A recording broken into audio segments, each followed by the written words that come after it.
Guys, ಇವತ್ ನಾವ್ ನೋಡಕ್ ಬಂದಿರೋದು ಒಂದು ಜಾಂಬಿ ಸರ್ವೈವಲ್ ಮೂವಿಯನ್ನ. ಬಟ್ ಆದ್ರೆ ನಾರ್ಮಲ್ ಆಗಿ ಜಾಂಬಿಗಳ ಮೂವಿ ಇರುತ್ತೆ ಅಲ್ವಾ, ಅದಕ್ಕಿಂತ ಈ ಮೂವಿ ತುಂಬಾನೇ ಡಿಫ್ರೆಂಟ್ ಆಗಿದೆ. ಸೊ ಯಾವ ರೀತಿ ಡಿಫ್ರೆಂಟ್ ಆಗಿದೆ ಅನ್ನೋದಾಗಿ ಇವಾಗ್ಲೇ ನಾನು ಹೇಳ್ಬಿಟ್ರೆ ಎಲ್ಲಾ ಸಸ್ಪೆನ್ಸುವೆ ಮುಗ್ದಾಗ್ಬಿಡುತ್ತೆ. ಆದ್ರಿಂದ ಯಾವ್ದೇ ಇಂಟ್ರೋವನ್ನ ಕೊಡದೆ ಡೈರೆಕ್ಟ್ ಆಗಿ ಸ್ಟೋರಿಯನ್ನ ನೋಡೋಣ. ಅಂದಾಗೆ ಇವತ್ತಿನ ಜಾಂಬಿ ಮೂವಿಯ ಹೆಸರು ಬಂದು ವಿ ಬರಿ ದ ಡೆಡ್ ಅಂತ. ಸೊ ವಿಡಿಯೋ ಮಾತ್ರ ತುಂಬಾನೇ ಎಮೋಷನಲ್, ಫನ್ನಿ, ಕಾಮಿಡಿಯಿಂದೆಲ್ಲ ಕೂಡಿದೆ. ಆದ್ರಿಂದ ಎಲ್ಲವೇ ಸ್ಕಿಪ್ ಅನ್ನ ಮಾಡದೆ ಕೊನೆವರೆಗೂ ನಮ್ಮ ಜೊತೆಯಾಗಿನೇ ನೋಡಿ. ಅಂಡ್ ನೀವಿನ್ನ ನಮ್ಮ ಚಾನೆಲ್ ಅನ್ನ ಸಬ್ಸ್ಕ್ರೈಬ್ ಮಾಡಿಲ್ಲ ಅಂದ್ರೆ ಪಟಾಪಟ್ ಅಂತ ಸಬ್ಸ್ಕ್ರೈಬ್ ಮಾಡ್ಕೊಳ್ಳಿ. ಸರಿ, ಓಕೆ, ಇನ್ನು ತಡವನ್ನ ಮಾಡದೆ ಇವತ್ತಿನ ವಿಡಿಯೋ ಒಳಗಡೆಗೆ ಎಂಟ್ರಿಯನ್ನ ಕೊಡೋಣ. ಓಪನಿಂಗ್ ಸೀನ್ ನಲ್ಲಿ ನಮ್ಗೆ ಒಂದು ಚಿಕ್ಕ ಫ್ಲಾಶ್ ಬ್ಯಾಕ್ ಅನ್ನ ತೋರಿಸ್ತಾರೆ. ಅದ್ರಲ್ಲಿ ಯವಾನವ ಒಂದು ಹುಡುಗಿ ಮಿಚ್ಚನ ಲವ್ ಅನ್ನ ಮಾಡಿ ಬರ್ತಾ ಇದ್ದಾಳೆ. ಹಾಗೆ ಇನ್ನೇನು ಕೆಲವೇ ದಿನಗಳಲ್ಲಿ ಇವರಿಬ್ಬರು ಕೂಡ ಮದ್ವೆಯನ್ನ ಆಗೋದ್ರಲ್ಲಿದ್ದಾರೆ. ಆದ್ರಿಂದ ಇಬ್ಬರೇ ಒಂದು ರೆಸ್ಟೋರೆಂಟ್ ನ ಒಳಗಡೆ ಬಂದು ಚೆನ್ನಾಗಿನೇ ತಿಂದು ಡ್ರಿಂಕ್ಸ್ ಅನ್ನೆಲ್ಲ ಮಾಡಿ ಒಟ್ಟಿಗೆನೆ ಎಂಜಾಯ್ ಅನ್ನ ಮಾಡ್ತಾರೆ. ಅಂಡ್ ಇಲ್ಲಿಗೆ ಸೀನ್ ಅನ್ನ ಕಟ್ ಮಾಡಿ ನಮ್ಮ ಯವಾವಳನ್ನೇ ತೋರಿಸ್ಬೇಕಾದ್ರೆ ಇದೇ ಮಿಚುನ ಜೊತೆ ಫೋನ್ ನಲ್ಲಿ ಮಾತಾಡ್ತಿರ್ತಾಳೆ. ಬಟ್ ಆದ್ರೆ ಸಡನ್ ಆಗಿ ಏನಾಗುತ್ತೋ ಏನೋ ಗೊತ್ತಿಲ್ಲ, ಇವಳ ಲವ್ವರ್ ಮಾತಾಡೋದನ್ನೇ ನಿಲ್ಲಿಸ್ಬಿಡ್ತಾನೆ. ಸೊ ಭಯ ಪಡ್ಕೊಳ್ಳುವ ನಮ್ಮ ಹೀರೋಯಿನ್ ಏನಾಯ್ತು ಮಾತಾಡೋ ಅನ್ನೋದಾಗಿ ಕೇಳ್ಬೇಕಾದ್ರೆ ಆ ಕಡೆಯಿಂದ ಯಾವುದೇ ರೆಸ್ಪಾನ್ಸಿವೇ ಬರ್ತಿಲ್ಲ, ಏನುವೇ ಬರ್ತಿಲ್ಲ. ಅಂಡ್ ಇಲ್ಲಿಗೆ ಸೀನ್ ಅನ್ನ ಕಟ್ ಮಾಡಿ ನಮ್ಮ ಸ್ಟೋರಿ ಪ್ರೆಸೆಂಟ್ ಗೆನೆ ಶಿಫ್ಟ್ ಆಗುತ್ತೆ. ಅಂಡ್ ಇವಾಗ ನಮ್ಗೆ ಹಾವರ್ಟ್ ಅನ್ನುವ ಒಂದು ಐಲ್ಯಾಂಡ್ ಅನ್ನ ತೋರಿಸ್ಬೇಕಾದ್ರೆ ಆ ಐಲ್ಯಾಂಡ್ ನಲ್ಲಿ ಒಂದು ದೊಡ್ಡ ಧಮಾಕಾಗಿ ಎಲ್ಲನೂ ಸರ್ವನಾಶ ಆಗ್ಬಿಟ್ಟಿದೆ. ಎಷ್ಟರ ಮಟ್ಟಿಗೆ ಅಂದ್ರೆ ಅಲ್ಲಿರುವ ಎಷ್ಟೋ ಜನರು ತಮ್ಮ ಪ್ರಾಣವನ್ನ ಕಳ್ಕೊಬಿಟ್ಟಿದ್ದಾರೆ. ಅಂಡ್ ಆ ರೀತಿ ಧಮಾಕ್ ಆಗೋದಿಕ್ಕೆ ಕಾರಣ ಬೇರೆ ಯಾರಿವೆ ಅಲ್ಲ, ಅಮೆರಿಕನ್ ಆರ್ಮಿನೇ. ಯಾಕಂದ್ರೆ ಹೊಸದಾಗಿ ಒಂದು ನ್ಯೂಕ್ಲಿಯರ್ ವೆಪನ್ ಅನ್ನ ರೆಡಿ ಮಾಡಿ ಅದನ್ನ ಟೆಸ್ಟ್ ಅನ್ನ ಮಾಡೋಣ ಅನ್ನೋದಾಗಿ ಬೇರೆ ಕಡೆಗಾಗಿನೇ ತಗೊಂಡೋಗ್ತಿರ್ತಾರೆ. ಬಟ್ ಆದ್ರೆ ಬೈ ಮಿಸ್ ಆಗಿ ಆ ನ್ಯೂಕ್ಲಿಯರ್ ವೆಪನ್ ಅನ್ನ ಈ ಐಲ್ಯಾಂಡ್ ನ ಮೇಲ್ಗಡೆಗಾಗಿನೇ ಬೀಳ್ಸ್ಬಿಟ್ಟಿದ್ದಾರೆ. ಆದ್ರಿಂದ ಒಂದು ದೊಡ್ಡ ಧಮಾಕ್ ಆಗಿ ಸಂಪೂರ್ಣ ಐಲ್ಯಾಂಡ್ ಏನೇ ಮುಳುಗೋಗಿರೋದು. ಅದು ಅಲ್ಲದೆ ಈ ಧಮಾಕದಿಂದ ಮತ್ತೊಂದು ದೊಡ್ಡ ಪ್ರಾಬ್ಲಮ್ ಏನೇ ಬಂದ್ಬಿಟ್ಟಿದೆ. ಅಂದ್ರೆ ಆ ನ್ಯೂಕ್ಲಿಯರ್ ವೆಪನ್ ನ ರೇಡಿಯೇಷನ್ ಎಷ್ಟೊಂದು ಡೇಂಜರಸ್ ಆಗಿತ್ತು ಅಂದ್ರೆ ಆ ಐಲ್ಯಾಂಡ್ ನಲ್ಲಿ ಬದುಕಿ ಬರ್ತಾ ಇದ್ದ ಎಷ್ಟೋ ಜನ ಝೋಂಬಿಗಳಾಗಿ ಬದಲಾಗ್ಬಿಟ್ಟಿದ್ದಾರೆ. ಯಾಕಂದ್ರೆ ಹಾರ್ಶ್ ಆಗಿರುವ ರೇಡಿಯೇಷನ್ ಒಬ್ಬರ ಮೈಂಡ್ ಗೆನೆ ಎಫೆಕ್ಟ್ ಆಗ್ಬೇಕಾದ್ರೆ ಅವರು ಸತ್ತೋದ್ರವೇ ಕೂಡ ವಿಚಿತ್ರ ಝೋಂಬಿ ಆಗಿನೇ ಬದಲಾಗ್ತಾ ಇದ್ದಾರೆ. ಅಂಡ್ ಇಲ್ಲಿಗೆ ಸೀನ್ ಅನ್ನ ಕಟ್ ಮಾಡಿ ಫ್ಲೈಟ್ ನಲ್ಲಿ ಕುಳಿತಿರುವ ನಮ್ಮ ಯವಾವಳನ್ನ ತೋರಿಸ್ತಾರೆ. ಅಂಡ್ ಇವಾಗ ನಮ್ಮ ಹೀರೋಯಿನ್ ಕೂಡ ಅದೇ ಹಾವರ್ಟ್ ಅನ್ನುವ ಐಲ್ಯಾಂಡ್ ಗೆನೆ ಬರ್ತಾ ಇದ್ದಾಳೆ. ಆಕ್ಚುಲ್ ಆಗಿ ಹೇಳ್ಬೇಕು ಅಂದ್ರೆ ಮಿಚನುವ ಒಬ್ಬ ಲವರ್ ಇದ್ದ ಅಲ್ವಾ, ಅವನು ಇದೇ ಐಲ್ಯಾಂಡ್ ನಲ್ಲಿ ಒಂದು ರೆಸ್ಟೋರೆಂಟ್ ನಲ್ಲಿ ವರ್ಕ್ ಅನ್ನ ಮಾಡಿ ಬರ್ತಾ ಇದ್ದ. ಸೊ ಇವಾಗ ನಮ್ಮ ಹುಡುಗನಿಗೆ ಏನಾಗ್ಬಿಟ್ಟಿದ್ಯೋ ಏನೋ ನೋಡೋಣ ಅನ್ನೋದಾಗಿನೇ ಬರ್ತಿದ್ದಾಳೆ. ಅಂಡ್ ನಮ್ಮ ಹೀರೋಯಿನ್ ಒಂಟಿಯಾಗೇನಿವೆ ಐಲ್ಯಾಂಡ್ ಗೆ ಬರ್ತಾ ಇಲ್ಲ, ಬದಲಾಗಿ ಎಷ್ಟೋ ಜನ ಅವರ ರಿಲೇಟಿವ್ ಕೂಡ ಐಲ್ಯಾಂಡ್ ನಲ್ಲಿ ಇದ್ರು ಅನ್ಸುತ್ತೆ. ಆದ್ರಿಂದ ಅವರು ಕೂಡ ಹುಡಿಕೊಂಡೆ ಐಲ್ಯಾಂಡ್ ಒಳಗಡೆಗಾಗಿನೇ ಬರ್ತಾ ಇದ್ದಾರೆ. ನಂತರ ಇದೇ ರೀತಿ ತುಂಬಾನೇ ಟ್ರಾವೆಲ್ ಅನ್ನ ಮಾಡಿ ಫೈನಲ್ ಆಗಿನೇ ಬಂದು ಇಳಿತಾರೆ. ಸರಿ, ಓಕೆ ಅಂತ ನಮ್ಮ ಹೀರೋಯಿನ್ ಕೂಡ ಅವಳ ಲಗೇಜ್ ಅನ್ನ ಹೇಳ್ಕೊಂಡು ಬರ್ತಿರ್ಬೇಕಾದ್ರೆ ಇವಳನ್ನ ನೋಡುವ ಒಬ್ಬಳು ಪೊಲೀಸ್ ಆಫೀಸರ್ ಬಂದು ಹಿಡ್ಕೋತಾಳೆ. ಏನಮ್ಮ, ಇಂಥ ಸಿಚುವೇಶನ್ ಅಲ್ಲಿ ನೀನು ಏನಕ್ಕಾಗಿ ಐಲ್ಯಾಂಡ್ ಗೆ ಬಂದಿದ್ಯಾ ಅಂತ ಕೇಳ್ಬೇಕಾದ್ರೆ, ಮೇಡಮ್ ನನ್ನ ಹಸ್ಬೆಂಡ್ ಇದೇ ಐಲ್ಯಾಂಡ್ ನಲ್ಲಿ ವರ್ಕ್ ಅನ್ನ ಮಾಡಿ ಬರ್ತಾ ಇದ್ರು. ಸೊ ಅವರ ಪರಿಸ್ಥಿತಿ ಏನಾಗಿದ್ಯೋ ಏನೋ ತಿಳ್ಕೊಳ್ಳೋದಿಕ್ಕಾಗಿನೇ ಬಂದಿ ಅಂತ ಹೇಳ್ಬೇಕಾದ್ರೆ ಈ ಆಫೀಸರ್ಗುವೆ ಕೂಡ ನಮ್ಮ ಹೀರೋಯಿನ್ ನಿಜವನ್ನ ಹೇಳ್ತಾ ಇದ್ದಾಳೆ ಅನ್ನೋದಾಗಿ ನಂಬಿಕೆ ಬರುತ್ತೆ. ಬಟ್ ಆದ್ರೂ ಕೂಡ ನೀವು ಈ ಏರ್ಪೋರ್ಟ್ ಅನ್ನ ಬಿಟ್ಟು ಹೊರಗಡೆಗಾಗಿ ಹೋಗೋ ಹಾಗಿಲ್ಲ. ಯಾಕಂದ್ರೆ ಈ ಐಲ್ಯಾಂಡ್ ಸಂಪೂರ್ಣವಾಗಿ ಧ್ವಂಸವಾಗ್ಬಿಟ್ಟಿರೋದ್ರಿಂದ ಹೆಜ್ಜೆ ಹೆಜ್ಜೆಗುವೆ ತುಂಬಾನೇ ಪ್ರಾಬ್ಲಮ್ಗಳು ಕ್ರಿಯೇಟ್ ಆಗ್ಬಿಟ್ಟಿದೆ. ಆದ್ರಿಂದ ನೀವು ಎಲ್ಲನೂ ಹೋಗದೆ ಇದೇ ಏರ್ಪೋರ್ಟ್ ನಲ್ಲಿ ಇರ್ಬೇಕು ಅನ್ನೋದಾಗಿನೇ ರೂಲ್ಸ್ ಅನ್ನ ಮಾಡ್ತಾರೆ. ಈ ಮಾತನ್ನ ಕೇಳುವ ನಮ್ಮ ಹೀರೋಯಿನ್ಗಂತೂ ತಲೆನೇ ಬೋರ್ತಾ ಇಲ್ಲ. ಅರೆ, ನಮ್ಮ ಹುಡ್ಗನನ್ನ ನೋಡಿ ಕಾಪಾಡ್ಕೊಳ್ಳೋದಿಕ್ಕಾಗಿ ಬಂದಿದ್ರೆ ಈ ಆಫೀಸರ್ಗಳು ನಮ್ಮನ್ನ ತಡಿತಾ ಇದಾರಲ್ಲ, ಯಾವ ರೀತಿ ಕಾಪಾಡೋಣ ಅನ್ನೋದಾಗಿ ಟೆನ್ಷನ್ ಆಗ್ತಾಳೆ. ಬಟ್ ಆದ್ರೆ ಇದೇ ರೀತಿ ಯೋಚನೆ ಮಾಡ್ಕೊಂಡಿರ್ಬೇಕಾದ್ರೆ ಒಬ್ಬ ಆಫೀಸರ್ ಬಂದು, ನೋಡಿ ಇಲ್ಲಿ ಎಷ್ಟೋ ಜನ ಪ್ಯಾಸೆಂಜರ್ ಇದಿರೋ ನನ್ಗಂತೂ ಗೊತ್ತಿಲ್ಲ, ಬಟ್ ಆದ್ರೆ ಐಲ್ಯಾಂಡ್ ನ ಒಳಗಡೆ ಎಷ್ಟೋ ಜನ ತಮ್ಮ ಪ್ರಾಣವನ್ನ ಕಳ್ಕೊಂಡ್ಬಿಟ್ಟಿದ್ದಾರೆ. ಸೊ ಅವರ ಬಾಡಿಗಳನ್ನ ಅವರ ಮನೆಯಿಂದ ಹೊರಗಡೆ ತರೋದಿಕ್ಕಾಗಿ ನಮ್ಮ ಆಫೀಸರ್ ಗಳ ಸ್ಟಾಫ್ ತುಂಬಾನೇ ಕಡಿಮೆ ಅನ್ನಿಸ್ತಾ ಇದೆ. ಆದ್ರಿಂದ ನಿಮ್ಮಲ್ಲಿ ಯಾರಿಗಾದ್ರೂ ಇಂಟ್ರೆಸ್ಟ್ ಇದ್ರೆ ಆ ಬಾಡಿಗಳನ್ನ ಎತ್ತೋದಿಕ್ಕೆ ಬಂದು ಹೆಲ್ಪ್ ಅನ್ನ ಮಾಡ್ತೀರಾ ಅನ್ನೋದಾಗಿನೇ ಕೇಳ್ತಾರೆ. ಸದ್ಯ ಕೊನೆಗುವೆ ದೇವ್ರು ನಮ್ಗೆ ಒಂದು ದಾರಿಯನ್ನ ಕೊಟ್ಟ ಅಂತ ನಮ್ಮ ಹೀರೋಯಿನ್ ಹೇಗಾದ್ರೂ ಮಾಡಿ ಪೊಲೀಸ್ ಅವರ ಫೋರ್ಸ್ ಗೆನೆ ಜಾಯ್ನ್ ಆಗ್ಬಿಡೋಣ. ಆ ನಂತರ ಈ ಐಲ್ಯಾಂಡ್ ನ ಒಳಗಡೆ ಹೋಗ್ಬೇಕಾದ್ರೆ ಹೇಗಾದ್ರೂ ಮಾಡಿ ನಮ್ಮ ಹಸ್ಬೆಂಡ್ ಅನ್ನ ಹುಡಿಕೊಳ್ಳೋಣ ಅಂತ ಸರಿ ಓಕೆ ಅನ್ನೋದಾಗಿ ಇವರ ಸ್ಪೆಷಲ್ ಫೋರ್ಸ್ ಗೆನೆ ಬಂದು ಜಾಯ್ನ್ ಆಗ್ತಾಳೆ. ಆ ನಂತರ ಈ ಆಫೀಸರ್ ಗಳು ಎಲ್ಲಾ ಪ್ಯಾಸೆಂಜರ್ ಅನ್ನುವೇ ಒಂದು ಜಾಗಕ್ಕಾಗಿನೇ ಕರ್ಕೊಂಡು ಬಂದು ಮೀಟಿಂಗ್ ಮಾಡ್ತಾರೆ. ನೋಡಿ, ನಿಮ್ಗೆ ಇರ್ತಾ ಇರುವ ಕೆಲ್ಸ ಏನು ಅಂದ್ರೆ ಮನೆ ಮನೆಗಳಿಗೆ ಹೋಗಿ ಆ ಮನೆಯಲ್ಲಿ ಸತ್ತು ಬಿದ್ದಿರುವ ಬಾಡಿಗಳನ್ನ ಹೊರಗಡೆಗಾಗಿನೇ ತರಬೇಕು. ಅಪ್ಪಿತಪ್ಪಿ ನಿಮ್ಮ ಕಣ್ಣಿಗೆ ಜಾಂಬಿಗಳೇನಾದ್ರೂ ಕಾಣಿಸಿದ್ರೆ ಇಮಿಡಿಯೇಟ್ ಆಗಿ ನಮ್ಮ ಪೊಲೀಸ್ ಅವರಿಗೆ ಇನ್ಫಾರ್ಮ್ ಅನ್ನ ಮಾಡ್ಬೇಕು. ಅದು ಅಲ್ಲದೆ ತುಂಬಾನೇ ಕೇರ್ಫುಲ್ ಆಗಿ ನಿಮ್ಮ ಕೆಲ್ಸಗಳನ್ನ ಮಾಡ್ಬೇಕು. ಒಂದ್ ವೇಳೆ ಜಾಂಬಿಗಳೇನಾದ್ರೂ ನಿಮ್ಗೆ ಕಚ್ಚಿದ್ರೆ ನೀವು ಕೂಡ ಇನ್ಫೆಕ್ಟೆಡ್ ಆಗ್ತೀರಾ. ಆದ್ರಿಂದ ತುಂಬಾನೇ ಹುಷಾರಾಗಿ ನಿಮ್ಮ ಕೆಲ್ಸಗಳನ್ನ ಮಾಡಿ ಅನ್ನೋದಾಗಿ ಎಲ್ಲವನ್ನ ಹೇಳ್ತಾರೆ. ಆ ನಂತರ ಈ ಮಿಷನ್ಗೆ ಯಾರೆಲ್ಲ ಬರ್ತಾ ಇದಾರೋ ಎಲ್ಲಾ ಪ್ಯಾಸೆಂಜರ್ ಅನ್ನ ಒಂದು ಬಸ್ಗೆನೆ ತಂದು ಕೂರಿಸ್ತಾರೆ. ಅಂಡ್ ನಮ್ಮ ಹೀರೋಯಿನ್ ಕೂಡ ಸರಿ ಹೋಗಿ ಅನ್ನೋದಾಗಿನೇ ಬಂದು ಕುಳಿತುಕೋತಾಳೆ. ನಂತರ ಇದೇ ಬಸ್ ನಲ್ಲಿ ಕ್ಲೇ ಅನ್ನುವ ಮತ್ತೊಬ್ಬ ವ್ಯಕ್ತಿಯನ್ನ ನಮ್ಗೆ ತೋರಿಸ್ತಾರೆ. ಅಂಡ್ ಇವನು ಕೂಡ ಪೊಲೀಸ್ನವರಿಗೆ ಹೆಲ್ಪ್ ಅನ್ನ ಮಾಡೋಣ ಅನ್ನೋದಾಗಿನೇ ಬಂದಿದ್ದಾನೆ. ನಂತರ ಫೈನಲ್ ಆಗಿ ಟ್ರಾವೆಲ್ ಅನ್ನ ಮಾಡ್ಕೊಂಡು ಅದೇ ಐಲ್ಯಾಂಡ್ ನ ಒಳಗಡೆಗಾಗಿನೇ ಬರ್ತಾರೆ. ನಂತರ ಈ ಆಫೀಸರ್ಗಳು ಎಲ್ಲರನ್ನುವೆ ಡಿವೈಡ್ ಅನ್ನ ಮಾಡಿ ಇಬ್ಬಿಬ್ಬರನ್ನಾಗಿ ಗುಂಪನ್ನ ಮಾಡ್ತಾರೆ. ಯಾಕಂದ್ರೆ ಒಂಟಿಯಾಗಿ ಹೋದ್ರೆ ಜಾಂಬಿಗಳು ಬಂದು ಅಟ್ಯಾಕ್ ಅನ್ನ ಮಾಡ್ಬಿಡ್ಬಹುದು ಅಲ್ವಾ. ಆದ್ರಿಂದ ಇಬ್ಬಿಬ್ಬರು ಒಟ್ಟಾಗಿನೇ ಕೆಲ್ಸವನ್ನ ಮಾಡಿ ಅನ್ನೋದಾಗಿ ಕಳಿಸ್ತಾರೆ. ಅಂಡ್ ನಮ್ಮ ಹೀರೋಯಿನ್ ಅವಳ ಜೊತೆಗೆ ವಿಕಿ ಅನ್ನುವ ಮತ್ತೊಂದು ಹುಡುಗಿಯನ್ನ ಕಳಿಸ್ತಾರೆ. ಸರಿ ಓಕೆ ಅಂತ ಇಬ್ರು ಕೂಡ ಒಂದು ಮನೆ ಒಳಗಡೆ ಬಂದು ತುಂಬಾನೇ ಸರ್ಚ್ ಮಾಡೋದಿಕ್ಕೆ ಶುರು ಮಾಡ್ತಾರೆ. ಇಬ್ರಿಗೂ ಕೂಡ ಅವರ ಮನ್ಸಲ್ಲಿ ತುಂಬಾನೇ ಭಯವೆಲ್ಲ ಶುರುವಾಗ್ತಿದೆ. ಯಾಕಂದ್ರೆ ಇದಕ್ಕಿಂತ ಮೊದ್ಲು ಇಂಥ ಕೆಲ್ಸಗಳನ್ನ ಮಾಡಿಲ್ಲ ಅಲ್ವಾ. ಸೊ ತುಂಬಾನೇ ಭಯವನ್ನ ಪಟ್ಟು ಮನೆಯೆಲ್ಲ ಹುಡುಕಿ ನೋಡ್ಬೇಕಾದ್ರೆ ಫೈನಲಿ ಮನೆಯ ಹಿಂದೆ ಒಂದು ಬಾಡಿ ಬಿದ್ದಿರೋದನ್ನ ನೋಡ್ತಾರೆ. ಸೊ ಕಷ್ಟವನ್ನ ಪಟ್ಟು ಇಬ್ರು ಕೂಡ ಬಾಡಿಯನ್ನ ಎಳ್ಕೊಂಡು ಬಂದು ಆಚೆ ಹಾಕ್ಬೇಕಾದ್ರೆ ಪೊಲೀಸ್ ನ ಸ್ಕ್ವಾಡ್ ಒಂದು ದೊಡ್ಡ ಟ್ರಕ್ ನಲ್ಲಿ ಎಲ್ಲಾ ಬಾಡಿಗಳನ್ನ ಕಲೆಕ್ಟ್ ಮಾಡ್ಕೋತಿರ್ತಾರೆ. ಇದೇ ಟೈಮ್ ನಲ್ಲಿ ನಮ್ಮ ಹೀರೋಯಿನ್ ಈ ವಿಕ್ಕಿ ಎನ್ನುವ ಹುಡುಗಿಯನ್ನ ನೋಡ್ಬೇಕಾದ್ರೆ ಅವಳ ಮುಖದಲ್ಲಿ ತುಂಬಾನೇ ಭಯವೆಲ್ಲ ಕಾಣಿಸ್ತಾ ಇದೆ. ಸೊ ಏನಾಯ್ತು ನಿನ್ಗೆ, ಏನಕ್ಕಾಗಿ ಇಷ್ಟೊಂದು ಹೆದರ್ಕೊಂಡಿದ್ಯಾ ಅನ್ನೋದಾಗಿ ಕೇಳ್ಬೇಕಾದ್ರೆ, ನೋಡಮ್ಮ ನಾನು ಇಲ್ಲಿವರೆಗೂ ಇಂತ ಕೆಲ್ಸಗಳನ್ನ ಮಾಡೇ ಇಲ್ಲ. ಸೊ ಇವಾಗ ಈ ಕೆಲ್ಸವನ್ನ ಮಾಡೋದಿಕ್ಕೆ ನನ್ನ ಕೈಯಲ್ಲಿ ನಿಜವಾಗ್ಲೂ ಧೈರ್ಯ ಇಲ್ಲ.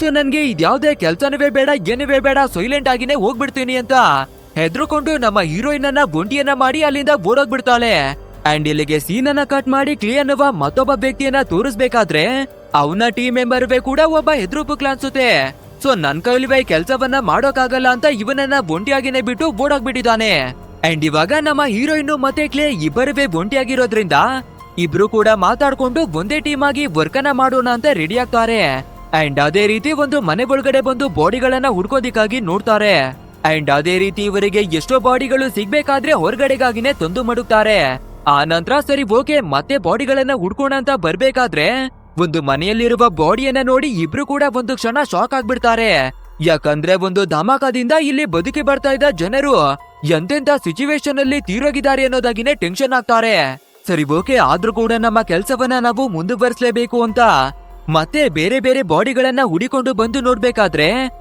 ಒಂದು ಮನೆಯಲ್ಲಿ ತುಂಬಾನೇ ದಪ್ಪಾಗಿರುವ ಹುಡುಗಿಯ ಬಾಡಿ ಇವರಿಗೆ ಸಿಗುತ್ತೆ. ಸೊ ಇಬ್ರು ಕೂಡ ಹೊರಗಡೆ ಎಳ್ಕೊಂಡು ಹೋಗೋದಿಕ್ಕೆ ಎಷ್ಟೋ ಕಷ್ಟವನ್ನ ಪಟ್ಟು ನೋಡ್ತಾರೆ. ಬಟ್ ಆದ್ರೆ ಇವರಿಬ್ಬರ ಕೈಯಲ್ಲಿ ಅವಳ ಬಾಡಿಯನ್ನ ಎಳೆಯೋದಿಕ್ಕೆ ಆಗಲ್ಲ. ಅಷ್ಟೊಂದು ದಪ್ಪಗಾಗಿರ್ತಾ ಇದೆ ಆ ಲೇಡಿಯ ಬಾಡಿ. ಆದ್ರಿಂದ ಬೇರೆ ದಾರಿ ಇಲ್ದೆ ಪೊಲೀಸ್ಗಳ ಹೆಲ್ಪ್ ಅನ್ನ ತಗೋಬೇಕು ಅನ್ನೋದಾಗಿ ಡಿಸೈಡ್ ಮಾಡ್ತಾರೆ. ಸರಿ ಓಕೆ ಅಂತ ನಮ್ಮ ಕ್ಲೇ ಕೂಡ ಪೊಲೀಸ್ ಅವರನ್ನ ಕರ್ಕೊಂಡು ಬರೋದಕ್ಕಾಗಿನೇ ಬರ್ತಾನೆ. ಈ ಕಡೆ ನಮ್ಮ ಹೀರೋಯಿನ್ ಆ ಫೋರ್ಸ್ ಬರೋವರೆಗೂ ನಾವು ಇಲ್ಲೇನೆ ವೇಟ್ ಮಾಡೋಣ ಅಂತ ಮನೆ ಒಳಗಡೆನೆ ಕುಳಿತಿದ್ದಾಳೆ. ಸೊ ಇದೇ ರೀತಿ ಇವಳು ವೇಟ್ ಅನ್ನ ಮಾಡ್ತಾ ಒಂದು ಗೋಡೆಯನ್ನ ನೋಡ್ಬೇಕಾದ್ರೆ ಈ ದಪ್ಪಾಗಿರುವ ಲೇಡಿಯ ಫ್ಯಾಮಿಲಿ ಫೋಟೋ ಗೋಡೆ ಮೇಲಿರೋದನ್ನ ನೋಡ್ಬಿಡ್ತಾಳೆ. ಅಂದ್ರೆ ಈ ಲೇಡಿ ಅವಳ ಹಸ್ಬೆಂಡ್ ನ ಜೊತೆ ನೆಮ್ಮದಿಯಾಗಿ ಒಂದು ಲೈಫ್ ಅನ್ನ ಬದುಕಿ ಬಂದಿರ್ತಾಳೆ. ಅದನ್ನ ನೋಡ್ಬೇಕಾದ್ರೆ ನಮ್ಮ ಹೀರೋಯಿನ್ಗೆ ತುಂಬಾನೇ ಯೋಚನೆಗಳೆಲ್ಲ ಬರುತ್ತೆ. ಪಾಪ ಈ ಲೇಡಿಯಿಂದ ಸಿಚುವೇಶನ್ ಬರುತ್ತೆ ಅಂತ ಕನಸಲ್ವೇ ಕೂಡ ಯೋಚನೆ ಮಾಡಿಲ್ಲ ಅನ್ಸುತ್ತೆ. ಬಟ್ ಆದ್ರೆ ನಮ್ಮ ಹುಡುಗನ ಪರಿಸ್ಥಿತಿ ಏನಾಗಿದ್ಯೋ ಏನೋ, ದೇವ್ರೆ ಅವನಿಗೆ ಏನಿವೆ ಆಗದೆ ನಾರ್ಮಲ್ ಆಗಿದ್ರೆ ಸಾಕು. ಯಾಕಂದ್ರೆ ನನ್ನ ಹುಡುಗ ಲೈಫ್ ಲಾಂಗು ನನ್ನ ಜೊತೆಯಾಗಿರ್ತೀನಿ ಅಂತ ಮಾತನ್ನ ಕೊಟ್ಟಿದ್ದಾನೆ. ಸೊ ಅವನ್ಗೆ ಏನಿವೆ ಆಗಿಲ್ಲ ಅಂದ್ರೆ ಸಾಕು ಅನ್ನೋದಾಗಿ ವಿಷಯನ ಕೇಳ್ಕೊತಾಳೆ. ನಂತರ ಪೊಲೀಸ್ ಅವರ ಫೋರ್ಸ್ ಬಂದು ಆ ಲೇಡಿಯನ್ನ ಹೊರಗಡೆಗಾಗಿನೇ ಎಳ್ಕೊಂಡು ಬರ್ತಾರೆ. ನಂತರ ನಮ್ಮ ಎಲ್ಲಾ ಟೀಮ್ ಅವರು ಫುಡ್ ಅನ್ನ ತಿನ್ನೋದಕ್ಕಾಗಿ ಒಂದು ಜಾಗಕ್ಕೆನೆ ಬರ್ತಾರೆ. ಅಂಡ್ ಇದ್ರ ನಡುವೆ ಒಂದು ಲೇಡಿ ತನ್ನ ಹಸ್ಬೆಂಡ್ ಅನ್ನ ಕಳ್ಕೊಬಿಟ್ಟಿದ್ದಾಳೆ ಅನ್ಸುತ್ತೆ. ಸೊ ಅವನ ಬಾಡಿಯನ್ನ ಹಿಡ್ಕೊಂಡು ಜೋರಾಗಿ ಅಳ್ಳೋದಕ್ಕಾಗಿನೇ ಶುರು ಮಾಡ್ಕೊಬಿಡ್ತಾಳೆ. ಇದನ್ನ ನೋಡುವ ನಮ್ಮ ಹೀರೋಯಿನ್ ಅವಳ ಕೈಯಲ್ಲಿ ತಡ್ಕೊಳ್ಳೋದಿಕ್ಕೇನೆ ಆಗಲ್ಲ. ಯಾಕಂದ್ರೆ ಇವಳು ಕೂಡ ಇವಳ ಗಂಡನನ್ನ ಹುಡಿಕೊಂಡೇ ಬಂದಿರೋದು ಅಲ್ವಾ. ಸೊ ನಮ್ಗೂ ಕೂಡ ಇಂಥ ಪರಿಸ್ಥಿತಿ ಏನಾದ್ರೂ ಬಂದ್ಬಿಡುತ್ತಾ ಅನ್ನೋದಾಗಿನೇ ಭಯವನ್ನ ಪಡ್ಕೋತಾಳೆ. ನಂತರ ಸರಿ ಓಕೆ ಮೊದ್ಲು ಫುಡ್ ಅನ್ನ ತಿಂದು ಆ ನಂತರ ಮಿಕ್ಕಿರುವ ಕೆಲ್ಸಗಳನ್ನ ನೋಡ್ಕೊಳ್ಳೋಣ ಅಂತ ಮತ್ತೆ ಒಂದು ಶಾಪ್ ನ ಒಳಗಡೆ ಬಾಡಿಯನ್ನ ಹುಡ್ಕೋದಿಕ್ಕಾಗಿನೇ ಬರ್ತಾರೆ. ಗೈಸ್ ಡೈಲಿ ಇವರ ಕೆಲ್ಸನ ಇದಾಗ್ಬಿಟ್ಟಿದೆ. ಮಾರ್ನಿಂಗ್ ಎದ್ದು ಟಿಫನ್ ಅನ್ನ ಮಾಡಿ ಬಾಡಿಗಳನ್ನ ಹೊರಗಡೆ ತರುವ ಕೆಲ್ಸವನ್ನ ಮಾಡ್ತಾ ಇದ್ದಾರೆ. ಅಂಡ್ ಅದೇ ರೀತಿ ಒಂದು ಶಾಪ್ ನ ಒಳಗಡೆ ಬಂದು ಬಾಡಿಗಳೇನಾದ್ರೂ ಇದೆಯಾ ಅಂತ ಚೆಕ್ ಮಾಡ್ಬೇಕಾದ್ರೆ ಒಂದು ಟ್ರಾಲಿ ಒಳಗಡೆ ಒಂದು ಚಿಕ್ಕ ಮಗು ಇರೋದನ್ನ ನೋಡ್ತಾಳೆ. ಅದು ಅಲ್ಲದೆ ನಮ್ಮ ಹೀರೋಯಿನ್ ಓಪನಿಂಗ್ ಸೀನ್ ನಲ್ಲಿ ಇವಳ ಹಸ್ಬೆಂಡ್ ಜೊತೆ ಕಾಲ್ ಅಲ್ಲಿ ಮಾತಾಡ್ತಿದ್ಲು ಅಲ್ವಾ. ಆವಾಗ ಇವಳು ಡಿಸ್ಕಸ್ ಅನ್ನ ಮಾಡ್ತಿದ್ದು ಬೇರೆ ಯಾವುದೇ ವಿಷಯ ಅಲ್ಲ. ಇವಳು ನಾನು ಒಂದ್ಸಲಿ ಆದ್ರೂ ತಾಯಿ ಆಗ್ಬೇಕು ಅನ್ನುವ ಆಸೆಯನ್ನ ಮಡಗಿದಾಳೆ. ಬಟ್ ಆದ್ರೆ ಇಲ್ಲಿವರೆಗೂ ಇವಳು ಕನ್ಸೀವ್ ಆಗೋದಿಕ್ಕೆ ಆಗೇ ಇಲ್ಲ. ಸೊ ಇದೇ ವಿಷಯವನ್ನ ಇವಳ ಹಸ್ಬೆಂಡ್ ಜೊತೆಗೆ ಹೇಳ್ಕೋಬೇಕಾದ್ರೆ ಅವನು ಕೂಡ ಏನಿವೆ ಆಗಲ್ಲ, ಮುಂದಿನ ಬಾರಿ ಸರಿ ಹೋಗ್ಬಿಡುತ್ತೆ ಅನ್ನೋದಾಗಿ ಸಮಾಧಾನವನ್ನ ಮಾಡ್ತಿರ್ತಾನೆ. ಬಟ್ ಆದ್ರೆ ಸಡನ್ ಆಗಿನೇ ಅವನು ಮಾತಾಡೋದನ್ನೇ ನಿಲ್ಲಿಸ್ಬಿಡ್ತಾನೆ. ಸೊ ಅವಾಗ ಭಯವನ್ನೇ ಪಡ್ಕೊಂಡು ನಮ್ಮ ಹೀರೋಯಿನ್ ಈ ಜಾಗಕ್ಕಾಗಿನೇ ಬಂದಿರೋದು. ಸರಿ ಓಕೆ, ಧೈರ್ಯವನ್ನ ಮಾಡ್ಕೊಂಡು ನಮ್ಮ ಕೆಲ್ಸವನ್ನ ಮುಂದುವರ್ಸೋಣ ಅಂತ ನೋಡ್ತಿರ್ಬೇಕಾದ್ರೆ ಇದೇ ಶಾಪ್ ನ ಒಳಗಡೆ ತುಂಬಾನೇ ಭಯಂಕರವಾದ ಜಾಂಬಿ ಇವಳ ಎದುರಿಗೆ ಬಂದು ನಿಲ್ಲುತ್ತೆ. ಅಂಡ್ ಇದು ಎಷ್ಟೊಂದು ಭಯಂಕರವಾಗಿದೆ ಅಂದ್ರೆ ನಮ್ಮ ಹೀರೋಯಿನ್ ಇಂತ ಜಾಂಬಿಯನ್ನ ನೋಡೇ ಇಲ್ಲ. ಸೊ ಹೆದರ್ಕೊಳ್ಳುವ ನಮ್ಮ ಹೀರೋಯಿನ್ ಫಟಾಫಟ್ ಅಂತ ಆಫೀಸರ್ಗೆ ಇನ್ಫಾರ್ಮ್ ಅನ್ನ ಮಾಡ್ಬೇಕಾದ್ರೆ ಅವರು ಕೂಡ ಬುಲೆಟ್ ಗಳನ್ನ ಇಳಿಸಿ ಜಾಂಬಿ ಕಥೆಯನ್ನ ಮುಗಿಸಿ ಹಾಕ್ತಾರೆ. ಆ ಜಾಂಬಿಯ ಕಥೆಯನ್ನ ಮುಗಿಸಿದ್ರೆ ಕೂಡ ನಮ್ಮ ಹೀರೋಯಿನ್ಗೆ ಅದರ ಮುಖವನ್ನ ಮರೆಯೋದಿಕ್ಕೆ ಆಗ್ತಾನೆ ಇಲ್ಲ. ಯಪ್ಪ ದೇವ್ರೆ, ಇಂಥ ಜಾಂಬಿಯನ್ನ ನಮ್ಮ ಲೈಫ್ ಅಲ್ಲೇ ನೋಡಿಲ್ಲ. ಸೊ ಹೇಗೆ ಇವಾಗ ಜಾಂಬಿಯನ್ನ ಮರೆಯೋದು ಅನ್ನೋದಾಗಿ ಟೆನ್ಷನ್ಗೆ ಒಳಗಾಗ್ತಾಳೆ. ಅದು ಅಲ್ಲದೆ ನನ್ನ ಹಸ್ಬೆಂಡ್ ನ ಪರಿಸ್ಥಿತಿ ಏನಾಗಿದ್ಯೋ ಏನ್ ಕಥೆನೋ ಅನ್ನೋದಾಗಿ ಮತ್ತೆ ಭಯವನ್ನ ಪಡ್ತಾಳೆ. ನೆಕ್ಸ್ಟ್ ಅವತ್ತು ನೈಟ್ ಆಗ್ಬೇಕಾದ್ರೆ ಆರ್ಮಿ ಕ್ಯಾಂಪಿನಲ್ಲಿ ಎಲ್ಲರೂ ಮಲ್ಗಿ ನಿದ್ರೆಯನ್ನ ಮಾಡ್ತಾರೆ. ಬಟ್ ಆದ್ರೆ ನಮ್ಮ ಹೀರೋಯಿನ್ ಹೇಗಾದ್ರೂ ಮಾಡಿ ನಮ್ಮ ಹಸ್ಬೆಂಡ್ ಹತ್ರ ತಲುಪಲೇಬೇಕು ಅಂತ ಒಂದು ಮ್ಯಾಪ್ ಅನ್ನ ತೆಗೆದು ಒಂದು ಸೂಪರ್ ಆದ ಪ್ಲಾನ್ ಅನ್ನ ಮಾಡೋದಕ್ಕಾಗಿ ಕುಳಿತುಕೋತಾಳೆ. ಅಂದ್ರೆ ಇವಳ ಹಸ್ಬೆಂಡ್ ಎನ್ಸೋ ಅನ್ನುವ ಒಂದು ರೆಸಾರ್ಟ್ ನಲ್ಲಿ ವರ್ಕ್ ಅನ್ನ ಮಾಡಿ ಬರ್ತಿದ್ದ ಅನ್ನೋದು ಮಾತ್ರನೇ ಗೊತ್ತಿರೋದು. ಸೊ ಹೇಗಾದ್ರೂ ಮಾಡಿ ಆ ರೆಸಾರ್ಟ್ ನ ಹತ್ರಕ್ಕೆ ನಾವು ತಲುಪಬೇಕು ಅಂತ ಮ್ಯಾಪಿನಲ್ಲಿ ಎಲ್ಲವನ್ನ ಮಾರ್ಕ್ ಮಾಡ್ತಾಳೆ.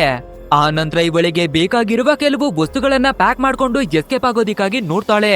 ಅಂಡ್ ಅದೇ ರೀತಿ ಹೇಗೋ ಆರ್ಮಿ ಕ್ಯಾಂಪ್ ನಿಂದ ಹೊರಗಡೆಗಾಗಿನೇ ಬಂದ್ಬಿಡ್ತಾಳೆ. ಬಟ್ ಆದ್ರೆ ಕೊನೆ ಕ್ಷಣದಲ್ಲಿ ಒಬ್ಬಳು ಲೇಡಿ ಬಂದು ಎಲ್ಲಿಗಮ್ಮ ಹೋಗ್ತಾ ಇದೆಯಾ ಅನ್ನೋದಾಗಿ ಕೇಳ್ಬಿಡ್ತಾಳೆ. ಏನುವೇ ಇಲ್ಲ ಮೇಡಮ್, ಒಳಗಡೆ ಇದ್ದು ತುಂಬಾನೇ ಬೋರ್ ಆಗ್ತಿತ್ತು, ಆದ್ರಿಂದ ಸ್ವಲ್ಪ ಹೊರಗಡೆ ಸುತ್ತಾಡಿ ಬರೋಣ ಅನ್ನೋದಾಗಿ ಹೋಗ್ತಾ ಇದೆಯಾ ಅನ್ನೋದಾಗಿ ಹೇಳ್ಕೊತಾಳೆ. ಬೋರ್ ಆಗ್ತಿದ್ರೆ ಒಂಟಿಯಾಗಿ ಹೊರಗಡೆ ಹೋಗುವ ಅವಶ್ಯಕತೆ ಏನಿದೆ, ಬಾ ಒಳಗಡೆನೆ ಒಂದು ಕ್ಲಬ್ ಅನ್ನ ಕ್ರಿಯೇಟ್ ಮಾಡಿ ಎಲ್ಲರೂ ಎಂಟರ್ಟೈನ್ ಅನ್ನ ತಗೋತಾ ಇದ್ದಾರೆ.